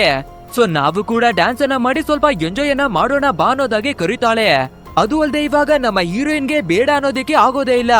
ಒಂದ್ ವೇಳೆ ಬರಲ್ಲ ಅಂತ ಹೇಳಿದ್ರೆ ಇವಳ ಮೇಲೆ ಡೌಟ್ ಬಂದ್ಬಿಡುತ್ತೆ ಅಂತ ಸರಿ ಓಕೆ ನಡೀರಿ ಅನ್ನೋದಾಗಿನೇ ಬರ್ತಾಳೆ. ಅಂಡ್ ಅಲ್ಲಿಗೆ ಬಂದು ನೋಡ್ಬೇಕಾದ್ರೆ ಎಲ್ಲ ಆಫೀಸರ್ ಗಳಿವೆ ಸೇರಿ ಪಾರ್ಟಿಯನ್ನ ಮಾಡ್ತಾ ಇದ್ದಾರೆ. ಅಂಡ್ ನಮ್ಮ ಹೀರೋಯಿನ್ ಅವಳ ಪಾರ್ಟ್ನರ್ ಕ್ಲೇ ಕೂಡ ಇದ್ದಾನೆ ಅಲ್ವಾ, ಅವನು ಕೂಡ ಇದೇ ಜಾಗದಲ್ಲಿ ಬಂದು ಎಣ್ಣೆಯನ್ನ ಕುಡಿತಿರ್ತಾನೆ. ಸೊ ಅದನ್ನ ನೋಡುವ ನಮ್ಮ ಹೀರೋಯಿನ್ ಅವನ ಹತ್ರಕ್ಕಾಗಿನೇ ಬಂದು, ಇವತ್ತು ನಾನು ಎಂತ ಜಾಂಬಿಯನ್ನ ನೋಡ್ದೆ ಅಂದ್ರೆ ಅದು ನೋಡೋದಕ್ಕೆ ತುಂಬಾನೇ ವಿಚಿತ್ರವಾಗಿ ಭಯಂಕರವಾಗೆಲ್ಲ ಇತ್ತು. ಬಟ್ ಆದ್ರೆ ಅದು ನನ್ನ ಹತ್ರವಾಗಿ ಬಂದು ನನ್ಗೆ ಯಾವುದೇ ರೀತಿ ಪ್ರಾಬ್ಲಮ್ ಅನ್ನ ಮಾಡಿಲ್ಲ. ಸೇಮ್ ಮನುಷ್ಯರ ಹಾಗೆ ಫೀಲಿಂಗ್ಸ್ ಇರುವ ರೀತಿಯಾಗಿನೇ ಸೈಲೆಂಟ್ ಆಗಿ ನಿಂತಿತ್ತು ಅಂತ ಹೇಳ್ಕೊತಾಳೆ. ಅರೆ ಜಾಂಬಿಗಳಲ್ಲಿ ಫೀಲಿಂಗ್ಸ್ ಬರೋದಕ್ಕೆ ಹೇಗೆ ಸಾಧ್ಯ, ಅದು ಅಲ್ಲದೆ ಮನುಷ್ಯರ ಹಾಗೆ ನಡ್ಕೊಳ್ಳೋದಕ್ಕೆ ಚಾನ್ಸೇ ಇಲ್ಲ ಅನ್ನೋದಾಗಿ ಮಾತಾಡ್ತಾನೆ. ನಂತರ ಇಬ್ರು ಕೂಡ ಸ್ವಲ್ಪ ಹೊತ್ತು ಇದೇ ರೀತಿಯಾಗಿನೇ ಮಾತಾಡಿ ಅವ್ರವ್ರ ರೂಮ್ ನಲ್ಲಿ ರೆಸ್ಟ್ ಅನ್ನ ಮಾಡೋದಿಕ್ಕಾಗಿನೇ ವಾಪಸ್ ಬರ್ತಾರೆ. ನೆಕ್ಸ್ಟ್ ಡೇ ಮಾರ್ನಿಂಗ್ ಆಗ್ಬೇಕಾದ್ರೆ ಮತ್ತೆ ಇವರು ಬಾಡಿಗಳನ್ನ ಹುಡ್ಕೋದಿಕ್ಕಾಗಿನೇ ಬರ್ತಾರೆ. ಅಂಡ್ ಅದೇ ರೀತಿ ಹುಡುಕ್ತಾ ಇರ್ಬೇಕಾದ್ರೆ ಒಂದು ಭಯಂಕರವಾದ ಜಾಂಬಿ ನಮ್ಮ ಹೀರೋಯಿನ್ ಅವಳ ಮೇಲೆ ಅಟ್ಯಾಕ್ ಮಾಡೋದಿಕ್ಕೆ ಸೀದಾ ಬಂದ್ಬಿಡುತ್ತೆ. ಇನ್ನೇನು ಅಟ್ಯಾಕ್ ಅನ್ನ ಮಾಡ್ತಾ ಇದೆ ಎನ್ನುವ ಕೊನೆ ಕ್ಷಣದಲ್ಲಿ ನಮ್ಮ ಹೀರೋಯಿನ್ ಎಚ್ಚರಿಯಾಗ್ತಾಳೆ. ಅಂದ್ರೆ ಪ್ರತಿದಿನ ಬಾಡಿಗಳನ್ನ ಹುಡುಕಿ ಜಾಂಬಿಗಳನ್ನ ನೋಡಿ ಇವಳ ಕನಸಲ್ವೇ ಕೂಡ ಜಾಂಬಿಗಳನ್ನೇ ಬಂದು ಅಟ್ಯಾಕ್ ಅನ್ನ ಮಾಡೋ ಹಾಗೆ ಕಾಣಿಸ್ತಾ ಇದೆ. ಅದು ಅಲ್ಲದೆ ನಮ್ಮ ಹೀರೋಯಿನ್ ಈ ಕನಸನ್ನ ಇಟ್ಟು ತುಂಬಾನೇ ಭಯವನ್ನೆಲ್ಲ ಪಟ್ಕೋಬಿಡ್ತಾಳೆ. ಆ ನಂತರ ನಮ್ಮ ಕ್ಲೇ ಬಂದು ಬಾಡಿಗಳನ್ನ ಹುಡುಕುವ ಕೆಲ್ಸಕ್ಕಾಗಿ ಹೋಗೋಣ ಬಾ ಅನ್ನೋದಾಗಿ ಕರೀತಾನೆ. ಸೊ ಅದೇ ರೀತಿ ನಮ್ಮ ಹೀರೋಯಿನ್ ಕೂಡ ಸರಿ ಓಕೆ ಅಂತ ಒಂದು ಗ್ಯಾರೇಜ್ ಗೆನೆ ಬಂದು ಬಾಡಿಗಳನ್ನ ಹುಡುಕ್ತಾರೆ. ಸೊ ಇವಾಗ ಅದೇ ರೀತಿ ಬಾಡಿಗಳನ್ನ ಹುಡುಕಿ ನೋಡ್ತಿರ್ಬೇಕಾದ್ರೆ ನಮ್ಮ ಟೀಮ್ ನವರ ಕಣ್ಣಿಗೆ ಈ ಗ್ಯಾರೇಜ್ ನಲ್ಲಿರುವ ಒಂದು ಸೂಪರ್ ಬೈಕ್ ಏನೇ ಕಾಣಿಸುತ್ತೆ. ಅಷ್ಟೇ ಇದನ್ನ ನೋಡುವ ನಮ್ಮ ಟೀಮ್ ನವರು ತುಂಬಾನೇ ಹ್ಯಾಪಿ, ಯಾಕಂದ್ರೆ ನಮ್ಮ ಕೆಲ್ಸವನ್ನ ಇನ್ನವೇ ಈಸಿ ಮಾಡೋದಿಕ್ಕೆ ಈ ಬೈಕು ನಮ್ಗೆ ಸಿಕ್ಕಿದೆ. ಸೊ ನಾವು ಯಾವಾಗ್ಲೂ ಇದ್ರಲ್ಲೇ ಓಡಾಡ್ಕೊಂಡು ತುಂಬಾನೇ ಮೋಜು ಮಸ್ತಿಯನ್ನ ಮಾಡೋಣ ಅಂತ ರೆಡಿ ಆಗ್ತಾರೆ. ಬಟ್ ಆದ್ರೆ ನಮ್ಮ ಹೀರೋಯಿನ್ ಇವಾಗ ಅವಳ ನಿಜವಾದ ಪ್ಲಾನ್ ಅನ್ನ ಹೇಳ್ಕೊತಾಳೆ. ಆಕ್ಚುಲ್ ಆಗಿ ನಾನು ಬಂದಿರೋದು ಈ ಬಾಡಿಗಳನ್ನ ಎತ್ತೋಕಲ್ಲ, ಬದಲಾಗಿ ನನ್ನ ಗಂಡನನ್ನ ಹುಡ್ಕೋದಿಕ್ಕೆ. ಅಂಡ್ ಎನ್ಸೋ ಅನ್ನುವ ಒಂದು ಜಾಗದಲ್ಲಿ ಅವನು ಕೆಲ್ಸವನ್ನ ಮಾಡಿ ಬರ್ತಿದ್ದ. ಸೊ ಅಲ್ಲಿಗೆ ಹೋಗಿ ನನ್ನ ಗಂಡನನ್ನ ಹುಡುಕ್ಬೇಕು ಅನ್ನೋದಾಗಿ ಕೇಳ್ಕೋಬೇಕಾದ್ರೆ ಈ ಕ್ಲೇ ಕೂಡ ಸರಿ ಓಕೆ ನಾನುವೇ ಹೆಲ್ಪ್ ಅನ್ನ ಮಾಡ್ತೀನಿ ಅನ್ನೋದಾಗಿ ರೆಡಿ ಆಗ್ತಾನೆ. ನಂತರ ಇವರು ಈ ಗ್ಯಾರೇಜ್ ಅನ್ನ ಬಿಟ್ಟು ಹೊರಗಡೆಗಾಗಿ ಬರ್ತಿರ್ಬೇಕಾದ್ರೆ ಈ ಗ್ಯಾರೇಜ್ ನ ಒಳಗಡೆಯಿಂದ ತುಂಬಾನೇ ವಿಚಿತ್ರವಾದ ಶಬ್ದಗಳೆಲ್ಲ ಕೇಳಿ ಬರುತ್ತೆ. ಸೊ ನಮ್ಮ ಹೀರೋಯಿನ್ ಏನಾದ್ರು ಅನ್ನೋದಾಗಿ ಒಳಗಡೆ ಬಂದು ನೋಡ್ಬೇಕಾದ್ರೆ ಕೂದಲಿಗೆ ಬಣ್ಣವನ್ನ ಹಾಕೊಂಡಿರುವ ಒಂದು ಲೇಡಿ ಜಾಂಬಿ ಆಗಿ ಬದಲಾಗ್ಬಿಟ್ಟಿದ್ದಾಳೆ. ಸೊ ಅವಳೇನೆ ತುಂಬಾನೇ ವಿಚಿತ್ರವಾಗಿ ಅನ್ನೋದಾಗಿ ಕೂಗ್ತಾ ಇರೋದು. ಇದನ್ನ ನೋಡುವ ನಮ್ಮ ಹೀರೋಯಿನ್ ಒಂದು ಕ್ಷಣಕ್ಕೆ ಗಾಬರಿ ಆದ್ರೂ ಕೂಡ ಆ ಜಾಂಬಿ ನಮ್ಮ ಹೀರೋಯಿನ್ಗೆ ಯಾವುದೇ ರೀತಿ ಪ್ರಾಬ್ಲಮ್ ಅನ್ನ ಮಾಡೋದಿಲ್ಲ. ಸೊ ಇದನ್ನ ನೋಡಿ ಇನ್ನವೇ ವಿಚಿತ್ರವಾಗಿ ಫೀಲ್ ಅನ್ನ ಮಾಡ್ಕೊಂಡು ವಾಪಸ್ ಬಂದ್ಬಿಡ್ತಾರೆ. ಆ ನಂತರ ಈ ಜಾಂಬಿಯ ಬಗ್ಗೆ ಪೊಲೀಸ್ನವರಿಗೂ ಕೂಡ ಇನ್ಫಾರ್ಮ್ ಅನ್ನ ಮಾಡಲ್ಲ, ಯಾಕಂದ್ರೆ ಈ ಜಾಂಬಿ ನಮ್ಗೆ ಪ್ರಾಬ್ಲಮ್ ಅನ್ನ ಮಾಡ್ತಿಲ್ಲ. ಅದು ಅಲ್ಲದೆ ಪೊಲೀಸ್ನವರಿಗೆ ಇನ್ಫಾರ್ಮ್ ಅನ್ನ ಮಾಡಿದ್ರೆ ನಾವು ಕೂಡ ಅವರ ಜೊತೆಯಾಗಿನೇ ಸಿಕ್ಕಾಕೋತೀವಿ. ಆಮೇಲೆ ನಮ್ಮ ಹಸ್ಬೆಂಡ್ ಅನ್ನ ಹುಡ್ಕೋದಿಕ್ಕೆ ನಮ್ಗೇನೆ ತೊಂದ್ರೆ ಆಗ್ಬಿಡುತ್ತೆ ಅಂತ ಸೈಲೆಂಟ್ ಆಗಿನೇ ಹೊರಟು ಬಂದ್ಬಿಡ್ತಾರೆ. ಅಂಡ್ ಅದೇ ರೀತಿ ಬೈಕಲ್ಲಿ ಇಬ್ಬರವೇ ಕೂಡ ತುಂಬಾನೇ ಜಾಲಿಯಾಗಿನೇ ಬರ್ತಿರ್ಬೇಕಾದ್ರೆ ದಾರಿ ಮಧ್ಯದಲ್ಲಿ ಆರ್ಮಿಯ ಟ್ರಕ್ ಬರೋದನ್ನ ಇಬ್ರು ನೋಡ್ಬಿಡ್ತಾರೆ.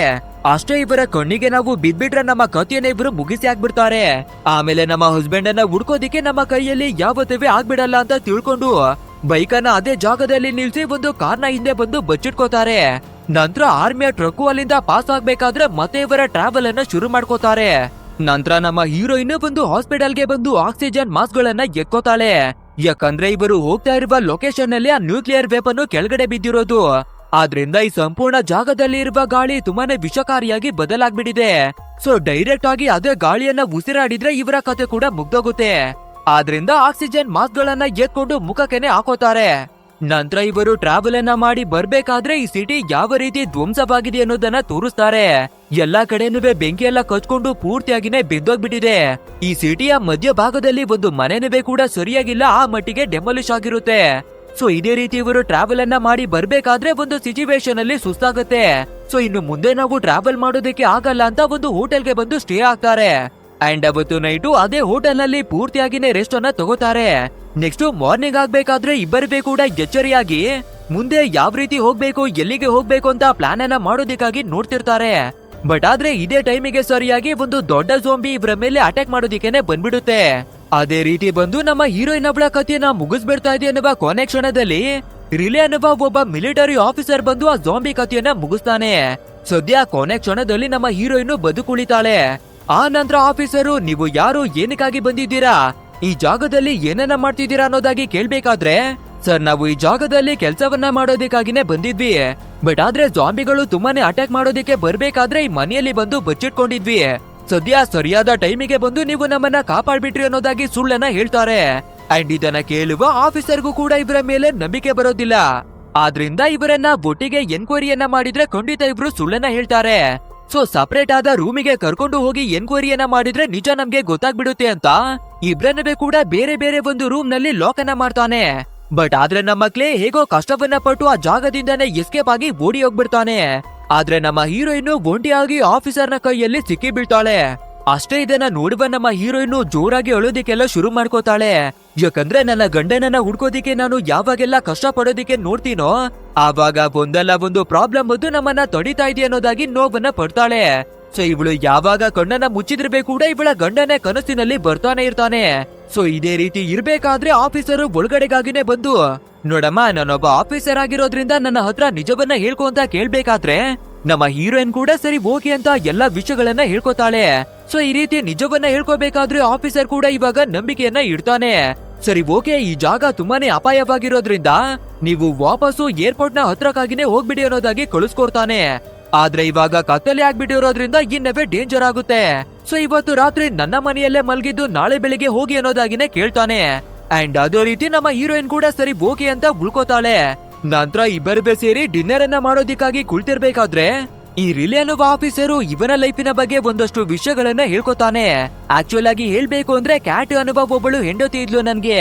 ಅಂಡ್ ಅವಳು ಪ್ರೆಗ್ನೆಂಟ್ ಆಗಿ ಇನ್ನೇನು ಡೆಲಿವರಿ ಆಗೋದಿಕ್ಕೂ ಕೂಡ ಟೈಮ್ ಬಂದ್ಬಿಟ್ಟಿತ್ತು. ಬಟ್ ಆದ್ರೆ ಅಷ್ಟರಲ್ಲಿ ಇಷ್ಟೊಂದು ದೊಡ್ಡ ಘಟನೆ ನಡೆದು ತೀರೋಗ್ಬಿಟ್ಟಿದ್ದಾಳೆ. ಸೊ ನನ್ನ ಹೆಂಡತಿಯನ್ನ ನಾನು ತುಂಬಾನೇ ಪ್ರೀತಿಯನ್ನ ಮಾಡಿ ಬರ್ತಾ ಇದ್ದೆ ಅನ್ನೋದಾಗಿ ಅವನ ಹೆಂಡತಿಯನ್ನ ನೆನಪನ್ನ ಮಾಡ್ಕೊಂಡು ತುಂಬಾನೇ ಜೋರಾಗಿನೇ ಅಳ್ತಾನೆ. ಇದನ್ನ ನೋಡ್ಬೇಕಾದ್ರೆ ನಮ್ಮ ಹೀರೋಯಿನ್ಗೂ ಕೂಡ ತಡ್ಕೊಳ್ಳೋದಿಕ್ಕೇನೆ ಆಗಲ್ಲ. ಸೊ ಇವಳು ಕೂಡ ಇವಳ ಗಂಡನನ್ನೇ ಹುಡುಕಿ ಇಲ್ಲಿಗೆ ಬಂದಿದ್ದಾಳೆ ಅಲ್ವಾ. ಸೊ ಹಸ್ಬೆಂಡ್ ಅನ್ನ ನೆನಪನ್ನ ಮಾಡ್ಕೊಂಡು ಇವಳು ಕೂಡ ಅಳ್ತಾಳೆ. ಅಂಡ್ ಇದೇ ರೀತಿ ಮಾತಾಡ್ಕೊಂಡು ಆ ರಿಲೇ ಅನ್ನುವ ಆಫೀಸರು, ನಿಮಗ್ ಗೊತ್ತಾ ನನ್ಗೆ ಕೊನೆಯದಾಗಿ ಒಂದು ಚಿಕ್ಕ ಆಸೆ ಇತ್ತು, ನನ್ನ ಹೆಂಡತಿಯ ಜೊತೆ ಕೊನೆಯದಾಗಿ ಡ್ಯಾನ್ಸ್ ಅನ್ನ ಮಾಡ್ಬೇಕು ಅಂತ ಆಸೆಯನ್ನ ಪಟ್ಟಿದೆ. ಬಟ್ ಆದ್ರೆ ಅಷ್ಟರಲ್ಲಿ ಎಲ್ಲನೂ ಸರ್ವನಾಶ ಆಗ್ಬಿಟ್ಟಿದೆ. ಸೊ ನನ್ನ ಕನಸನ್ನ ನೀವು ಪೂರ್ತಿಯನ್ನ ಮಾಡ್ತೀರೋ ಅನ್ನೋದಾಗಿ ನಮ್ಮ ಹೀರೋಯಿನ್ ಅನ್ನ ಕೇಳ್ತಾನೆ. ಇದನ್ನ ಕೇಳುವ ನಮ್ಮ ಹೀರೋಯಿನ್ ಒಂದು ಕ್ಷಣಕ್ಕೆನೆ ಶಾಕ್ ಆಗ್ತಾಳೆ. ಯಾಕಂದ್ರೆ ಈ ಪೊಲೀಸ್ ಆಫೀಸರ್ ನ ಉದ್ದೇಶ ಸರಿ ಇಲ್ಲ ಅನ್ನೋದಾಗಿ, ಆದ್ರೂ ಕೂಡ ಬೇರೆ ದಾರಿ ಇಲ್ದೆ ಸರಿ ಓಕೆ ಅನ್ನೋದಾಗಿ ಒಪ್ಕೋತಾಳೆ. ಆದ್ರೆ ಈ ಪೊಲೀಸ್ ಆಫೀಸರ್ ಒಂದು ಕಂಡೀಷನ್ ಅನ್ನ ಮಡಗಿದಾನೆ. ನಾನು ನನ್ನ ಹೆಂಡತಿಯ ಜೊತೆ ಡ್ಯಾನ್ಸ್ ಅನ್ನ ಮಾಡ್ಬೇಕು ಅಂತ ಆಸೆಯನ್ನ ಮಡಗಿದೆ ಅಲ್ವಾ. ಸೊ ಇವಾಗ ನೀವು ಆ ಡ್ರೀಮ್ ಅನ್ನ ಫುಲ್ಫಿಲ್ ಮಾಡ್ಬೇಕು ಅಂದ್ರೆ ನನ್ನ ಹೆಂಡತಿಯ ರಿಂಗು ಡ್ರೆಸ್ ಎಲ್ಲವನ್ನ ಹಾಕೊಂಡು ಬರ್ಬೇಕು ಅಂತ ಹೇಳ್ತಾನೆ. ಸೊ ನಮ್ಮ ಹೀರೋಯಿನ್ಗೆ ವಿಚಿತ್ರ ಅನ್ಸಿದ್ರೆ ಬೇರೆ ದಾರಿ ಇಲ್ದೆ ಸರಿ ಓಕೆ ಅಂತ ಒಪ್ಕೋತಾಳೆ. ನಂತರ ಅದೇ ರೀತಿ ಇವನ ಹೆಂಡತಿಯ ಡ್ರೆಸ್ ಅನ್ನವೇ ಕೂಡ ಹಾಕೋತಾಳೆ. ಬಟ್ ಆದ್ರೆ ರಿಂಗ್ ಅನ್ನ ಮಾತ್ರ ಹಾಕೊಳ್ಳಲ್ಲ. ಯಾಕಂದ್ರೆ ಬೇರೆಯವರ ರಿಂಗ್ ಅನ್ನ ನಾವೇನಕ್ಕೆ ಹಾಕೋಬೇಕು, ಆ ರೀತಿ ರಿಂಗ್ ಅನ್ನ ಹಾಕೊಂಡ್ರೆ ಇವನ ಹೆಂಡತಿಯಾಗಿನೇ ಬದಲಾಗ್ಬಿಡ್ತೀವಿ ಅಂತ ರಿಂಗ್ ಅನ್ನ ಹಾಕಲ್ಲ. ಅದು ಅಲ್ಲದೆ ಇವನ ಉದ್ದೇಶ ಬೇರೆ ಸರಿ ಇಲ್ಲ ಅಂತ ಫೀಲ್ ಆಗಿತ್ತು ಅಲ್ವಾ. ಸೊ ನಮ್ಮ ಹತ್ರ ಸೇಫ್ಟಿಗಾಗಿ ಒಂದು ಚಾಕವನ್ನ ಮಡಿಕೊಳ್ಳೋಣ ಅನ್ನೋದಾಗಿ ಚಾಕವನ್ನ ಎತ್ಕೋತಾಳೆ. ನಂತರ ಬಂದು ಅವನ ಜೊತೆಗಿನೇ ಸೇರಿ ಡ್ಯಾನ್ಸ್ ಅನ್ನವೇ ಕೂಡ ಮಾಡ್ತಾಳೆ. ಅಂಡ್ ಇದೇ ರೀತಿ ಡ್ಯಾನ್ಸ್ ಅನ್ನ ಮಾಡ್ಬೇಕಾದ್ರೆ ಆ ರಿಲೇ ಅನ್ನುವ ವ್ಯಕ್ತಿ ಇವಳ ಕೈಯಲ್ಲಿ ನಮ್ಮ ಹೆಂಡತಿಯ ರಿಂಗ್ ಇಲ್ಲ ಅನ್ನೋದನ್ನ ನೋಡ್ಬಿಡ್ತಾನೆ. ಅಷ್ಟೇ ಕೋಪವನ್ನ ಮಾಡ್ಕೊಂಡು ನಮ್ಮ ಹೀರೋಯಿನ್ಗೆ ಎರ್ರ ಬಿರಿಯಾಗಿ ಹೊಡಿತಾನೆ. ಯಾವ ಮಟ್ಟಿಗೆ ಅಂದ್ರೆ ಇವಳ ಕಥೆಯನ್ನ ಮುಗಿಸೋದಿಕ್ಕವೇ ಕೂಡ ನೋಡ್ಬಿಡ್ತಾನೆ. ಸೊ ಭಯವನ್ನ ಪಡ್ಕೊಳ್ಳುವ ನಮ್ಮ ಹೀರೋಯಿನ್ ಪಕ್ಕದ ರೂಮ್ಗೆನೆ ಬಂದು ಡೋರ್ ಅನ್ನ ಲಾಕ್ ಮಾಡ್ಕೊಂಡ್ಬಿಡ್ತಾಳೆ. ನಂತರ ನಮ್ಮ ಹೀರೋಯಿನ್ ಈ ರೂಮ್ ನ ಒಳಗಡೆಗೆ ತಿರುಗಿ ನೋಡ್ಬೇಕಾದ್ರೆ ಒಂದು ಕ್ಷಣಕ್ಕೆನೆ ಫುಲ್ ಶಾಕ್ ಆಗ್ಬಿಡ್ತಾಳೆ. ಯಾಕಂದ್ರೆ ಈ ರಿಲೇ ಅನ್ನುವ ಆಫೀಸರು ನನ್ನ ಹೆಂಡತಿ ಆಗಿರುವ ಕ್ಯಾಟಿ ತೀರೋದ್ಲು ಅಂತ ಹೇಳಿದ್ದ ಅಲ್ವಾ. ಬಟ್ ಆದ್ರೆ ಅವಳ ಬಾಡಿಯನ್ನ ಕಟ್ಟಾಕಿ ಇದೇ ಜಾಗದಲ್ಲಿ ಮಡಗಿದಾನೆ. ಅಂದ್ರೆ ಅವನ ಹೆಂಡತಿ ಪೂರ್ತಿಯಾಗಿ ತೀರೋಗಿಲ್ಲ, ಬದಲಾಗಿ ಒಂದು ಜಾಂಬಿ ಆಗಿನೇ ಬದಲಾಗಿದ್ದಾಳೆ. ಆದ್ರಿಂದ ಅವಳನ್ನ ಎಳ್ಕೊಂಡು ಬಂದು ಬೆಡ್ ನ ಮೇಲ್ಗಡೆನೆ ಕಟ್ಟಾಕಿನೇ ಮಡಗಿದಾನೆ. ಸೊ ಇದನ್ನ ನೋಡಿ ಹೆದರುಕೊಳ್ಳುವ ನಮ್ಮ ಹೀರೋಯಿನ್ ಬೇಸ್ಮೆಂಟ್ ನ ಒಳಗಡೆಗಾಗಿನೇ ಬಂದ್ಬಿಡ್ತಾಳೆ. ಅಂಡ್ ಅಲ್ಲಿ ಬಂದು ಬಜೆಟ್ ಕೊಡೋಣ ಅಂತ ನೋಡ್ಬೇಕಾದ್ರೆ ಇನ್ನವೇ ಶಾಕ್ ಆಗ್ಬಿಡ್ತಾಳೆ. ಯಾಕಂದ್ರೆ ಈ ರಿಲೇ ಅನ್ನುವ ಆಫೀಸರು ನೂರಾರು ಜಾಂಬಿಗಳನ್ನ ತಂದು ಇಲ್ಲಿ ಕೂಡಾಕಿ ಮಡಗಿದ್ದಾನೆ.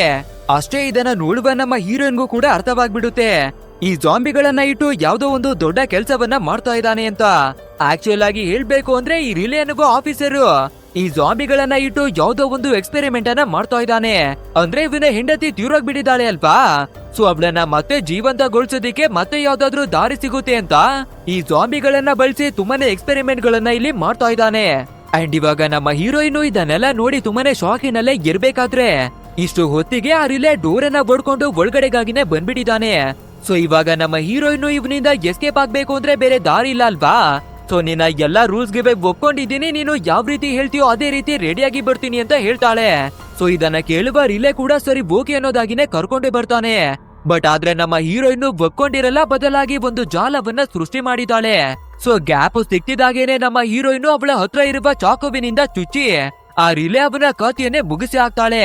ಆ ನಂತರ ಅವನ ಗ್ಯಾರೇಜ್ ನಿಂದ ಕಾರನ್ನ ಎತ್ಕೊಂಡು ಎಸ್ಕೇಪ್ ಆಗೋಣ ಅಂತ ನೋಡ್ಬೇಕಾದ್ರೆ ಇವಳ ಎದುರುಗಡೆ ಇರುವ ಘಟನೆಯನ್ನ ನೋಡಿ ಇನ್ನವೇ ಶಾಕ್ ಆಗ್ಬಿಡ್ತಾಳೆ. ಅದೇ ಆ ರಿಲೇ ಅವನ ಹೆಂಡತಿ ಪ್ರೆಗ್ನೆಂಟ್ ಆಗಿದ್ಲು ಅನ್ನೋದಾಗಿ ಹೇಳ್ಕೊಂಡಿದ್ದ ಅಲ್ವಾ. ಸೊ ಇವಾಗ ಅದೇ ಕ್ಯಾಟ್ ಇವಳ ಮುಂದಕ್ಕಾಗಿನೇ ಬಂದು ನಿಂತಿದ್ದಾಳೆ. ಹೇಗಾದ್ರೂ ಮಾಡಿ ಡೆಲಿವರಿಯನ್ನ ಮಾಡಿ ಮಗುವನ್ನ ಕಾಪಾಡ್ಬೇಕು ಅನ್ನುವ ಥಾಟ್ ಅಲ್ಲೇ ಇದ್ದಾಳೆ. ಅಂದ್ರೆ ಈ ಕ್ಯಾಟಿ ಪೂರ್ತಿಯಾಗಿ ಜಾಂಬಿ ಆಗಿ ಬದಲಾಗಿಲ್ಲ, ಅರ್ಧ ಜಾಂಬಿ ಆಗಿದ್ದಾಳೆ, ಇನ್ನರ್ಧ ನಾರ್ಮಲ್ ಆದ ಮನುಷ್ಯರ ಹಾಗೇನೆ ಯೋಚಿಸಬಹುದು. ಸೊ ಈ ರೀತಿ ನಮ್ಮ ಹೀರೋಯಿನ್ ಅವಳ ಹತ್ರ ಹೆಲ್ಪ್ ಅನ್ನ ಕೇಳೋದಿಕ್ಕಾಗಿ ಬರ್ಬೇಕಾದ್ರೆ ನಮ್ಮ ಹೀರೋಯಿನ್ಗೂ ಕೂಡ ಸ್ವಲ್ಪ ಕರುಣೆ ಬರುತ್ತೆ. ಬಟ್ ಆದ್ರೆ ಮೊದ್ಲು ನಮ್ಮ ಗಂಡನನ್ನ ಹುಡುಕ್ಬೇಕು, ಈ ಜಾಂಬಿಗಳನ್ನ ಆಮೇಲೆ ನೋಡ್ಕೊಳ್ಳೋಣ ಅಂತ ಆ ಜಾಗದಿಂದಾನೇ ಹೊರಟು ಇವಳ ಗಂಡನನ್ನ ಹುಡ್ಕೋದಿಕ್ಕಾಗಿನೇ ಬಂದ್ಬಿಡ್ತಾಳೆ. ನಂತರ ಇವಾಗ ನಮ್ಮ ಹೀರೋಯಿನ್ ಅವಳ ಒಂದು ಫ್ಲಾಶ್ ಬ್ಯಾಕ್ ಅನ್ನ ತೋರಿಸ್ತಾರೆ.